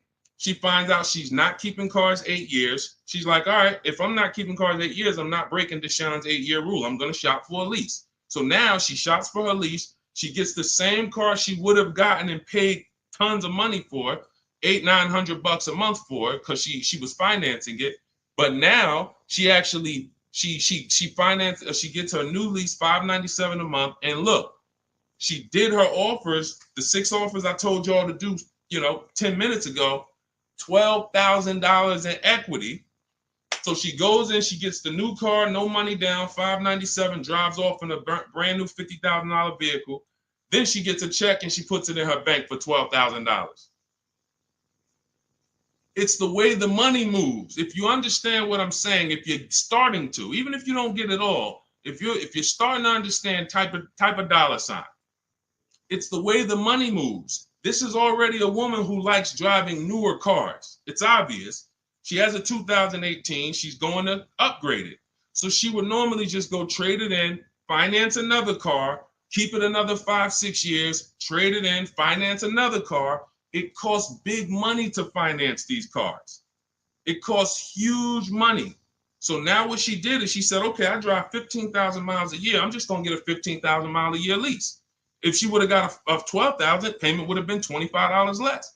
If she needed 18,000 like Jen, look at Jen's deal. Jen needed 18,000. Where's Jen? Here she is. Look, she says $512 a month. She got a CRV hybrid, and some of these vehicles are very in demand. So when you see vehicles that are closer to the 1% leases, these are vehicles that have bigger rebates, more support behind them. And sometimes you see vehicles that are 1.2, 1.3. They have a little less support from the manufacturer, but you still need to shop to get great lease deals because most people are paying, either huge down payments or then, they're paying over 1.5%. Again, let's stay on topic though. If you look at Jen, she said my payment was $512. I bumped it up because I wanted 18,000 miles a year to $563. Look, she shopped the payment. She shopped her deal from home the way we teach. She got 25 dealers to get involved online, never talked to them, got bids, used my email scripts, and she said, okay, my best deal for 12,000 miles is $512 a month. All right, now bump me up to 18,000. So she's getting, a lot of people would have just signed the 12,000 and then been talking about penalties that they're paying because they didn't get what they need. We teach something called choosing your mileage wisely. She paid $40-50 a month and she can drive her 18,000 miles a year, take her trips, do her crossroads, go see her kids in college and not have to worry about anything for $40-something more a month. It's the pennies. That's called being penny wise. Some people will be penny, that's called being dollar wise. Some people will be penny wise. It's called penny wise, dollar foolish. You have to get the mileage you need on a lease. And if you choose your mileage wrong, don't blame the lease. The lease is not a real person. The lease only goes what you put in. If you tell them, work me a lease payment with no money down, that's how they're going to customize it. If you say put the taxes and fees in the payment and give me offers, that's how they're going to customize it. You might have to tell them 2 or 3 times because they're so used to just telling people, hey, we need $5,000 down. So you might have to tell them that, but the lease is based on you. If you say, hey, I need 25,000 miles a year to drive, that's what they're going to quote you. That's what they're going to customize. So we always shop with 12 and then we adjust our mileage later.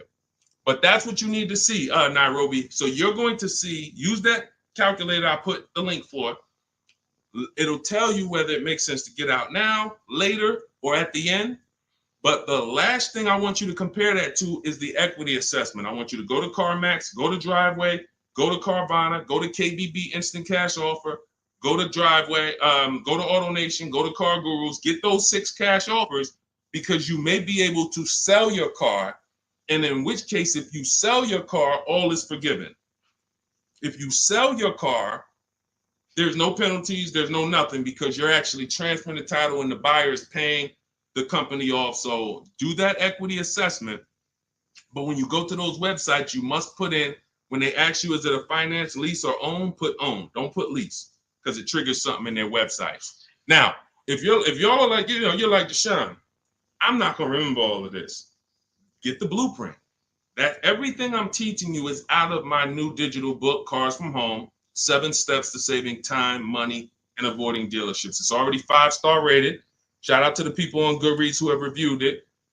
We're at a 4.9 rating. We got 4.9 overall, 58 ratings, 40 written reviews. Shout out to everybody who's came and told their story about this book since we launched it a few months ago.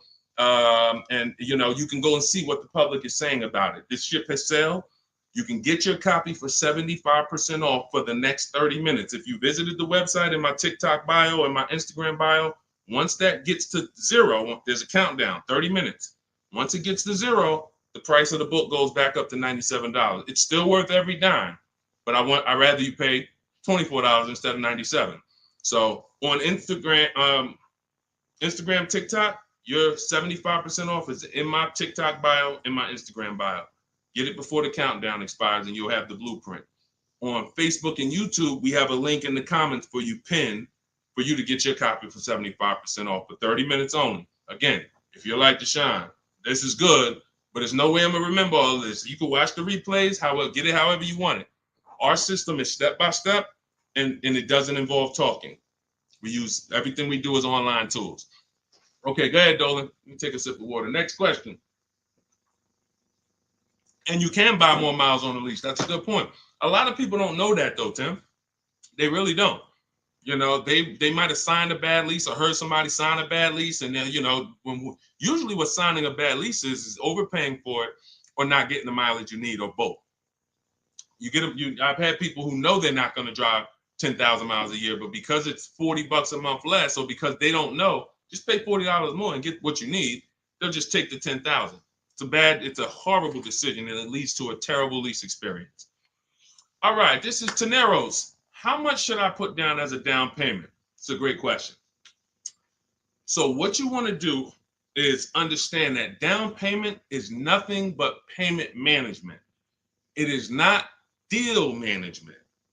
You don't want to fool yourself into thinking that because you got a good payment, you got a good deal. That's what down payments typically can do to a person who's not really good with math. You'll say, all right, I need to get my payment to 400. Now you're looking at a car you like, and you're like, I need to get my payment to 400. Now they tell you, okay, well, you end up putting $10,000 down and your payment's 400, and you think, okay, I got a deal. I'm at my payment. You didn't. You are doing one of the cardinal sins that we don't do here at Cars from Home. You're mixing transactions together.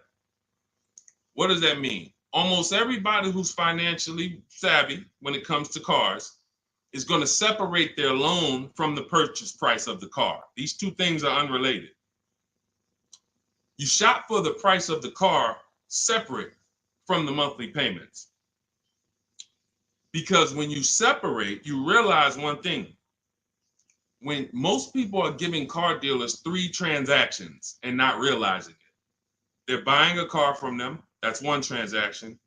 They're giving their loan to them, or they're letting the dealer get them a loan. That's another transaction. And then they're trading in their car to them. That's a third transaction. So a person looks at it as one. I just made a deal with a dealership. No, you just actually did 3 transactions in one. And what happens, the reason why that's so bad is because you can't bid any of them out.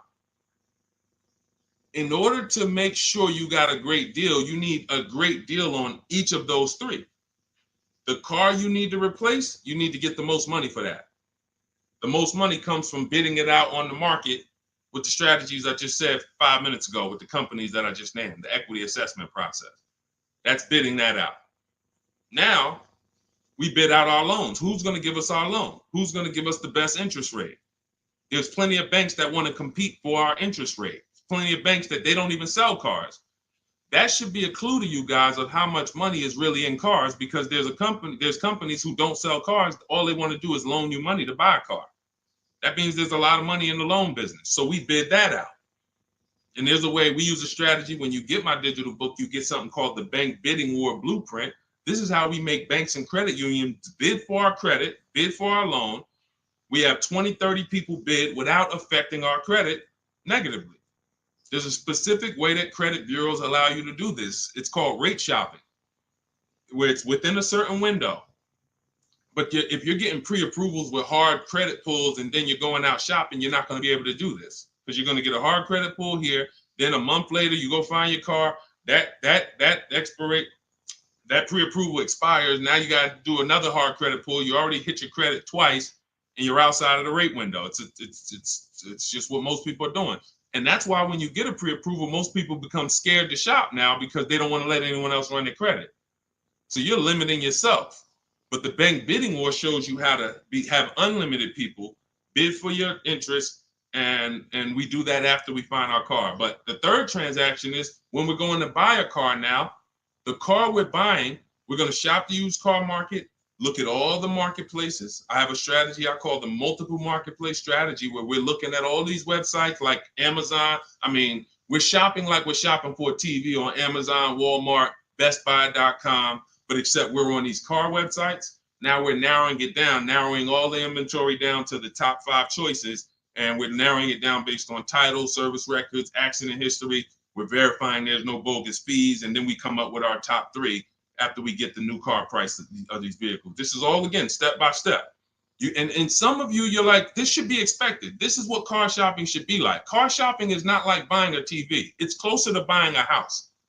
So although we do this in 2 hours, if you follow my strategy, you can get deals in 2 hours. Without these things, you're now winging the process. But first things first, when you determine, when you add to this question was about how much money should I be putting down? When we separate our transactions, now what we've done is we went out and we found the car we want at a below market price. Now we go to our lenders and we start the bidding process and we say, okay, who's going to give me the best interest rate? And whoever gets me the best interest rate, now I put it together with the car that I have on hold. And I say, okay, what's my car payment now? And they may say, okay, well, if you finance the whole thing, your car payment's, $580. Now you might say, okay, I think I want to be at like $499. How much do I need down? Well, about $3,000. Okay, perfect. That's between you and the lender.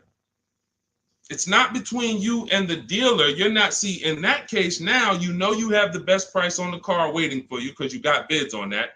You got the best loan because you got bids on it. And now your down payment is actually going off the principal of the car, not it's going to pad the deal and the profit from the dealer. If you got that, type $sign. If you got that on TikTok, just start double tapping the screen, running the like sign. That is why it's important. We call that the 3 pillars of great car deals. You'll have to see these 3 pillars separately. Who I sell my car to, I'm bidding that out. Who I get my loan from, bidding that out. Who I buy my car from, bidding that out. And that allows you to sit at your computer and make all the money on your car deal and have these deals that, all of these people are making these deals at home. Look, this is India. She said she started using my strategies last year, but she shopped the market at the time. She was shopping for a Toyota Corolla, and she did not like the offers at the time. That's the benefit of starting these strategies way before you need a car. Look, we got people who get cars in 3-4 days, but when you have time, you can shop the market. She didn't like how the offers looked, and she waited. She said the best of all my offers were over 1.5% with no money, with no one budging on my counter offers. Fast forward 2024, I had to find a car in 2 weeks, so I got to work. In about 5 days, I walked out with a 2024 Hyundai Elantra Limited, $36,000 for 36 months, $12K, $365 a month, no money down. Boom, $365 a month, no money down. The MSRP was $28,725, making it a 1.27 deal. People would kill right now to be able to buy a car, drive a brand new, dependable car, fully warranted car, shop from home, never had to be stressed out in a dealership, begging for discounts. She's sitting at home and she drives off at $365 a month, brand new car, no money down. This is what it's about, people. It's about learning the strategy so that you keep the most money in your household. Okay? Everything I'm teaching you, everything India used is in my new digital book, Cars from Home, 7 Steps to Saving Time, Money, and Avoiding Dealerships. You can get your copy as part of our launch offer for 75% off in my TikTok bio or in my Instagram bio, but it's only for 30 minutes. After 30 minutes, the price goes back up to the $97 price, which is still great. If you missed it, and you're like, Deshone, I missed it, but I need these strategies. Listen, it's $70-something more. And the strategies you're going to use to save we can't even quantify it. We showed you earlier, somebody saved 25 grand off their price, almost 30 grand off her Mercedes. You've seen discounts of 6,000-7,000. You've seen ridiculous pay. It doesn't matter. The value you're going to get far outweighs the cost. And here's one thing. Financially wise people look at value. Financially foolish people look at cost. Let that sink in. Okay, those of you on YouTube and Facebook, I have a comment below for you. We have a comment pinned. You can hit the link below. You'll see the 75% off. Now, make sure when you get your book at the 75% off, if you get there before the 30 minutes is up, make sure as soon as you purchase, it says screenshot the thank you page. You'll see I put on that page, your book is below. You can click it to open it immediately, save it to your phone, save it to your computer, and I also email you a copy. But I want you to screenshot that page so you can have my support team's email. Every now and then we get people that typing so fast, you actually type your email in wrong. and then you didn't save the book right there on the thank you page. So now, how am I getting my book? You got the support team email. They're 7 days a week. Email, hey, I think I might have typed something wrong. I don't see my book. It's not in my spam folder. Get my team so we can get you the book immediately. So you can have these strategies, protect your family's money, shop with confidence, enjoy car shopping. I enjoy shopping. These people are like, enjoy. Look at what Adina said. Look at what Adina said at the end. She said, thanks to Sean. Hold on. Thanks to Sean for making the car buying process easy. And I want to upload this because it got cut off too. So I'm going to upload this. Thank you for making the car buying process easy. I want you enjoying car shopping. You're about to spend a ton of money. Why should you dread? Look what she said. Last sentence. If you're on Instagram or if you're on YouTube, you can see it. So, all right, Dolan, next question. Let's fly through a couple more. We still got some more time. Come on, y'all, keep typing. Lalia, yes, we send emails out all the time. In fact, everyone who had the book, I literally sent a new copy out to everybody on our list. It was like 9,000 people, maybe a month ago. So, like, go through your email, check your emails from me, because we do that every now and then. Like, we'll literally just update the book and blast the new copy out to everybody who bought one. So check your email, check your spam. You know, I've sent you that book. If you purchased it last year, you've gotten the new book probably at least 2 times, 3 times. We've updated it and sent it out to everybody. Okay, Kevy Kev, good to see you. What are the basic pros and cons of leasing? I know nothing about it, but my husband's considering it. Good question. Let's talk about the cons of leasing first, because I speak a lot about the benefits. The cons of leasing are you always have a payment. Now, some people who buy cars and they always trade them in as soon as they pay them off, or they trade them in before they paid off, they replace them before they paid off. Like, you know, we had the young lady earlier on the stream. She said, I still owe $18,000. I'm about to go and buy another vehicle. So she's always used to a payment anyway. So that's a con. You're always going to have a payment. Another con is you can't beat the car up and not realize the losses. Now, let me be clear on this. People think when they own a car, they can do anything they want to it and not realize the losses. But I want to be clear. If you follow me, let's say a person buys a car, you own it, you put a lift on it, a big exhaust system, one of the big, the joint is loud. You customize that car. Did you raise the value or lower the value of the car? Type it in. Did you raise the value or lower the car? If a person does all of that stuff, customizes the car, did they raise the value or lower it? Thank you, Cam Newton. Lowered it. So let's say a person was going to sell a car, and somebody looked at it and said, hey, how much is you going to pay? You know, they're going to pay $20,000 to buy your car. Now, you're like, okay, perfect. Now you go and you do all of this stuff to it, put the engine, put the exhaust on it, boom. You come back 2 days later, and you're like, hey, yeah, I want to sell you the car for $20,000. Now, they hear that new exhaust. They hear all that stuff you put on. They're like, nah, I can't give you $20,000 for that. And that thing probably worth $16,000 now. I don't know. What'd you do to it? So I'm trying to get you to see what I call the unseen expense. This is depreciation. Everything we talk about when we talk about leasing versus buying, we're taking into account how we're going to avoid major depreciation. But people who purchase don't often think that they don't actually understand that whatever they do to that car, if they drive 40,000 miles on it, they just lost money. If my car was worth 20 today and then I drive 30,000 miles this year, that car is going to be worth 10. I'm destroying the value. So you pay for it either way. So when I say that one of the cons of leasing is that you can't do anything you want to the car, well, you can't without paying for it, but you also can't when you own it without paying for it. But if you do that, you have to restore it to its original condition. Now, another con of leasing is you have to be able to estimate around about how much you're going to drive.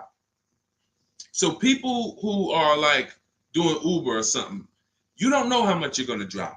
There's a reason I don't tell business people who do those types of businesses to lease, even though they're not keeping their cars a long time. there's a better structure for you guys. Leasing is not it, because you don't know how much you're going to drive. If you have a good year, you might do 40,000 miles. If you have a bad year or a rough year, you might do 20 or 18,000 miles. So you can't predict it. So with leasing, you have to have an enjoyable leasing experience. You have to have some type of an idea when you're going to, how much you're going to drive. Now, one of the biggest cons to leasing is you can overpay by a lot because it's not transparent. It's not transparent.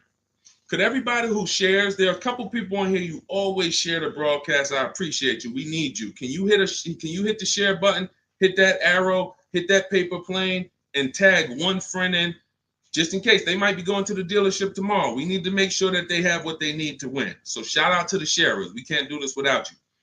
Now, when you consider that you can overpay, see, when you get a purchase deal, everything goes on that receipt, the buyer's order. You can plug that into a calculator and you can match those numbers up.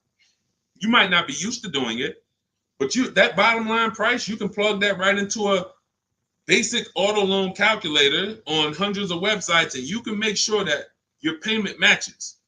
You can't do that with a lease. There's all types of potential to hide money in leases. You can hide money in the interest rate. You can hide in the money factor, because you can't use your own financing with a lease. You have to use whatever bank or leasing company the dealership who's running the promotion is using. So that gives us potential to be overcharged for our money factor or our interest rate. There could be rebates on that vehicle, $2,000, $5,000 rebates. Look, when Sean was shopping for his F-150, some of you have seen it. It was a $15,000 rebate, $15,500. He wouldn't have known about that if a dealer's not going to come in and tell him, hey, it's $15,500 rebate on this. No, some dealers might say nothing. They won't even mention it. They'll just try to negotiate. Hey, how much could you, they hoping you say something like this. Can you get me the invoice price? Can you get me to the invoice price? If I could get you the invoice price, can we make a deal today? Yeah, I always heard that, invoice price is a fair deal. Okay, no problem. Let me go get it. So they're not going to tell you anything about, hey, we got $15,000. He didn't ask about the rebates. He didn't ask nothing about rebate. He don't know anything about the rebates. Let's go take off $5,000, get him the invoice price. We're going to make $20,000 profit on this deal. So this is how it works. This is how it works. So with a lease, you could have the same types of incentives. And the thing about leasing is when you go from a finance to a lease, your payment is naturally going to be lower. Even if you get a bad deal, your payment's going to be lower. If you're used to buying $50,000 cars and paying $900 or $1,000 a month and putting 10 grand down, that same $50,000 car is going to lease out for like $800 with a bad deal. So people will walk in and think they won. Oh man, it's lower. It's lower than when I used to buy these. But you don't realize that, if this was a vehicle like Zafrina here, and look, this was a $60,000 vehicle, $65,000 Jeep Grand Cherokee. Now that vehicle, she's paying $579 a month for, no money down. So you walk in and you get a vehicle like this, and you think, oh, they got me the lease at $800. It's a $65,000 vehicle. I had to win. No, you lost big time because there were so many rebates and incentives that you didn't understand were there, and there's no way you're going to get them to reveal them to you. The only way, and I've been in the car business since 2006. I left in 2020, and since then I've been helping people make deals around this country. The only way to reveal what all the rebates are is 2 words: multiple offers. It's the only way. You're never going to negotiate your way to finding out what all the rebates are, because one deal is going to tell you it's $3,000, another deal is going to tell you it's $5,000, another deal is going to tell you it's $8,000, another deal is going to tell you there's no rebates. That's why when we sit back and we get multiple offers from home using the strategies in my digital book that you'll have access to immediately. Those of you who got your book, I see a lot of you saying, got the book. All of this stuff is scripted out for you. Now, you could do it manually, too. You want to call around the dealerships, ask for the sales manager, ask for a manager, try to bypass salesmen, because salesmen are trained to distract and waste time and make it hard, especially by phone. So if you want to try to do it manually, we must get 5 offers. New cars, leases, you must get 5 offers from 5 different dealers because that's how different the offers are going to be. They're going to be major different, not close, major. I always say if your offers aren't $150 to $200 a month apart, then you didn't shop correctly. Okay, go ahead, Doe. Let's shoot the next question up. That's it, Kevy Kev. That's the pros and cons. Oh, let me hit on the pros. Hold on.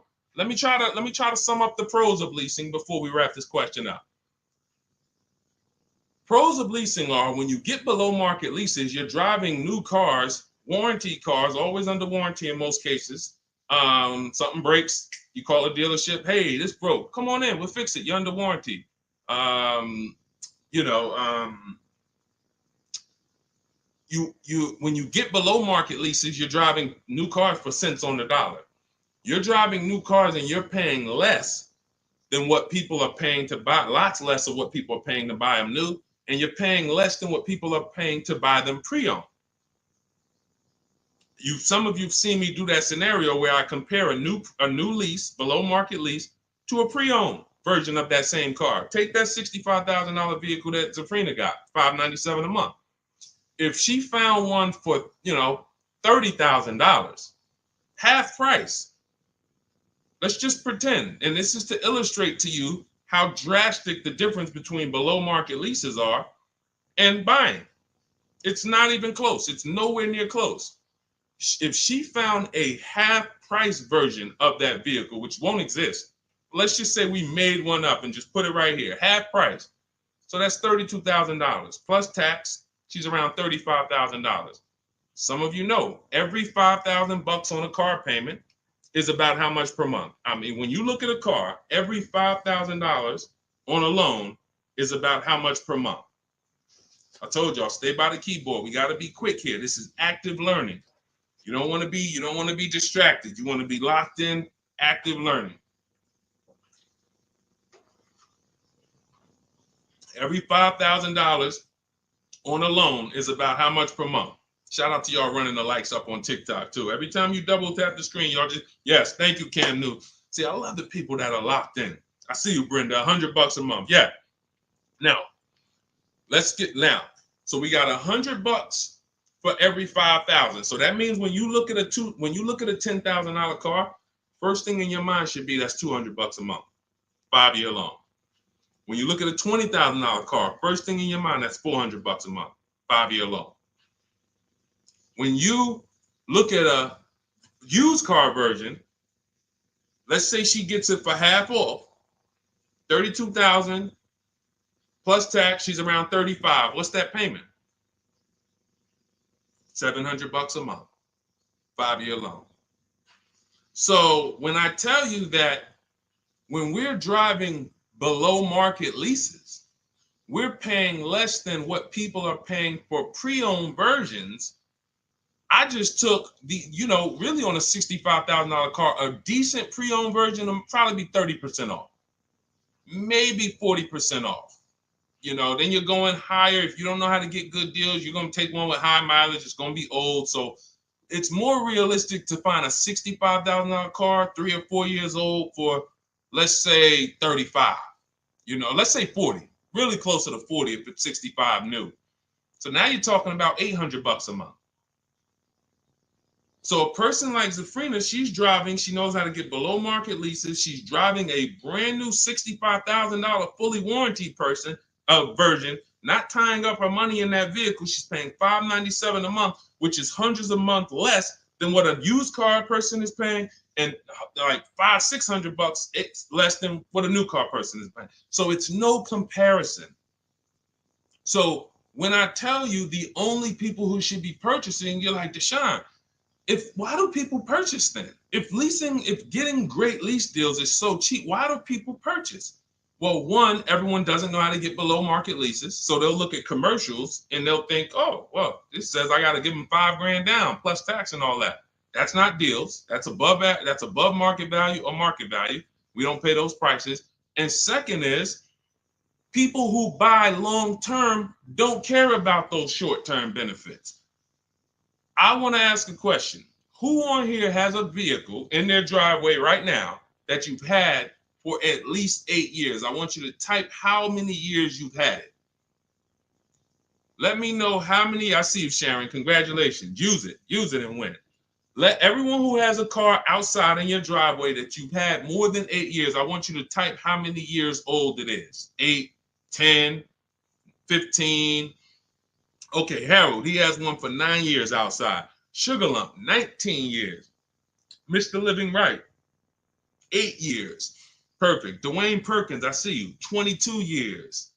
Look, Julia Murray, 16 years. Look, Brenda, 8 years. Now watch this. Ralph, I see you, 10 years. 8 years or more is when we buy. These people won. So you heard me just spend the last 10 minutes, 15 minutes talking about pros and cons of leasing, benefits of leasing. But these people are the real financial winners in the long run, because the longer you keep a car, the less it costs you. I'm not a fan of people leasing who have the discipline to keep a car for 10, 15 years, 12 years. I would never tell people lease who's doing that. I'm trying to get the people who say, it's no way I'm keeping a car near that long. I've never done it. I don't enjoy it. I'm not going to do it. You are the people who should not be buying. Because the great thing about having a car 8 years is you'll see something. This is the depreciation cycle. This is how owners lose money on their leases, on their cars. When you purchase your car, one day when you buy it, it's worth this. 5 years down the line, it's worth this. 10 years down, 10 years, but here's the thing. After about 8 years, 7, 8 years, now the depreciation starts to level out. You're not losing that much money in depreciation anymore. Your car today, all of you who just typed, whatever your car is worth today, most likely it's going to be worth that next year too. If your car is worth $5,000 today, a year from now, it's going to be worth about $5,000. You beat depreciation. That's when it makes sense to purchase, when you have those values. These people, look, we call these cars keepers. When a transmission goes out on the car, you know what people who are not programmed, you're not a keeper, you know what you do? Transmission's out. You gotta go get a new car. When the transmission goes out for some of these guys, what are they doing? They go get another transmission and put it in the car. That's what you do. That's what you do. So there's two sides to be on. You're a long-term side. That means, like my dad, he bought a truck 2013. 6 years later, the engine went out. He got a used motor, put it in there. He's still driving it. He's about to sell it for a couple $1,000s now. He's had that car for over 10 years. But he's had no car payment on it for probably 7 years. That's all money that stays in his household. Somebody asked the other day, hey, my car needs $3,500 in work. Should I go get a new car? I said, well, first of all, make sure you get a price from a second opinion from a local mechanic. You always get, for work, you always get 2 opinions. But if it costs you $3,500, will that car ride smooth for the next 3 years, 2 years, 3 years? If the answer is yes, you need to understand something. If you go get another car to replace that car, it's going to cost you a minimum of $3,500 a year, and most likely more than that, $6,000, $7,000 a year coming out of your household. So do you want $3,500 one time and now I got no car payment, I keep my bills low? Or do you want to go get a new car payment that's $400 a month? Now what is that? $400 a month times 12, that's $4,800 a year for the next 5 years or whatever. The cost of replacement, guys, is always more than the cost of keeping that vehicle running. That's why you want to have that car paid off before the 10th birthday, and you want to set aside money for maintenance and repairs. Whatever you were paying on your car payment, $400 a month. All right, my car is paid off. Now take $100 or $200, put it into an emergency fund. So when that car breaks down or something needs, hey, no problem. It's in the emergency fund. But I'm keeping that car, because the longer I keep that car, the less money I pay for a car, the more money I keep in my household. So that's how you purchase, because you're buying a depreciating asset. You have to go long term with it. It's going to go down in value like this sharply for the first 5-6 years. It's going down, losing thousands. But once it levels out, that's when you really want to own it, because now we good. Things paid off. I ain't got to worry about it. But as soon as people come through that deep depreciation, that's when they go and trade the car in, and they do it all over again, over and over again. These are the people who I'm trying to get you to understand leasing. You're in the wrong structure. So it's very simple. You're not keeping your next car 8 years, you should be leasing, shopping for below market leases. You're keeping your next car at least 8 years, you're shopping for a below market purchase. And all of this is in my step-by-step book. This is the first step. Leasing versus buying. I call it the most important question. We got to put your deal on the right foundation, and then we go get a below market deal. So for everything I'm teaching right now is out of my new digital book. You can grab your copy for 75% off. It's normally $97. If you want the entire blueprint, and you guys see the comments, you see the comments people making, man, get the book. Get the book. You see it. So you can go to, thank God we have approaching 10,000 people who have the book. Thank God. We are getting this in a lot of people's hands. People love the welcome offer. And the same people who are using it would look back and say, Deshone, I would have paid the $97 knowing what I know now and what I'm seeing in this book. But to get it at 75% off, $25, even more value. But it's only for 30 minutes. In my TikTok bio, in my Instagram bio, click that link that says 75% off. In my YouTube comments or Facebook comments, we have a comment pinned for you for your 75% off. But once that timer hits zero, guys, it does go back up to $97, which is the normal price. And it's worth every dime at $97. Okay, so get your copy. Make sure you screenshot the thank you page as soon as you purchase, and make sure you take a record of our support team's email, because sometimes you go and you type it in, you're like, I'm finally going to be able to enjoy car shopping. Man, I'm about to make the best car deal of my life. And you're so excited, you type your email in correctly, and now it's wrong. And so we can't email you the book. Now, once you get the book, you're going to see, as soon as you pay for it, I say, open your book below.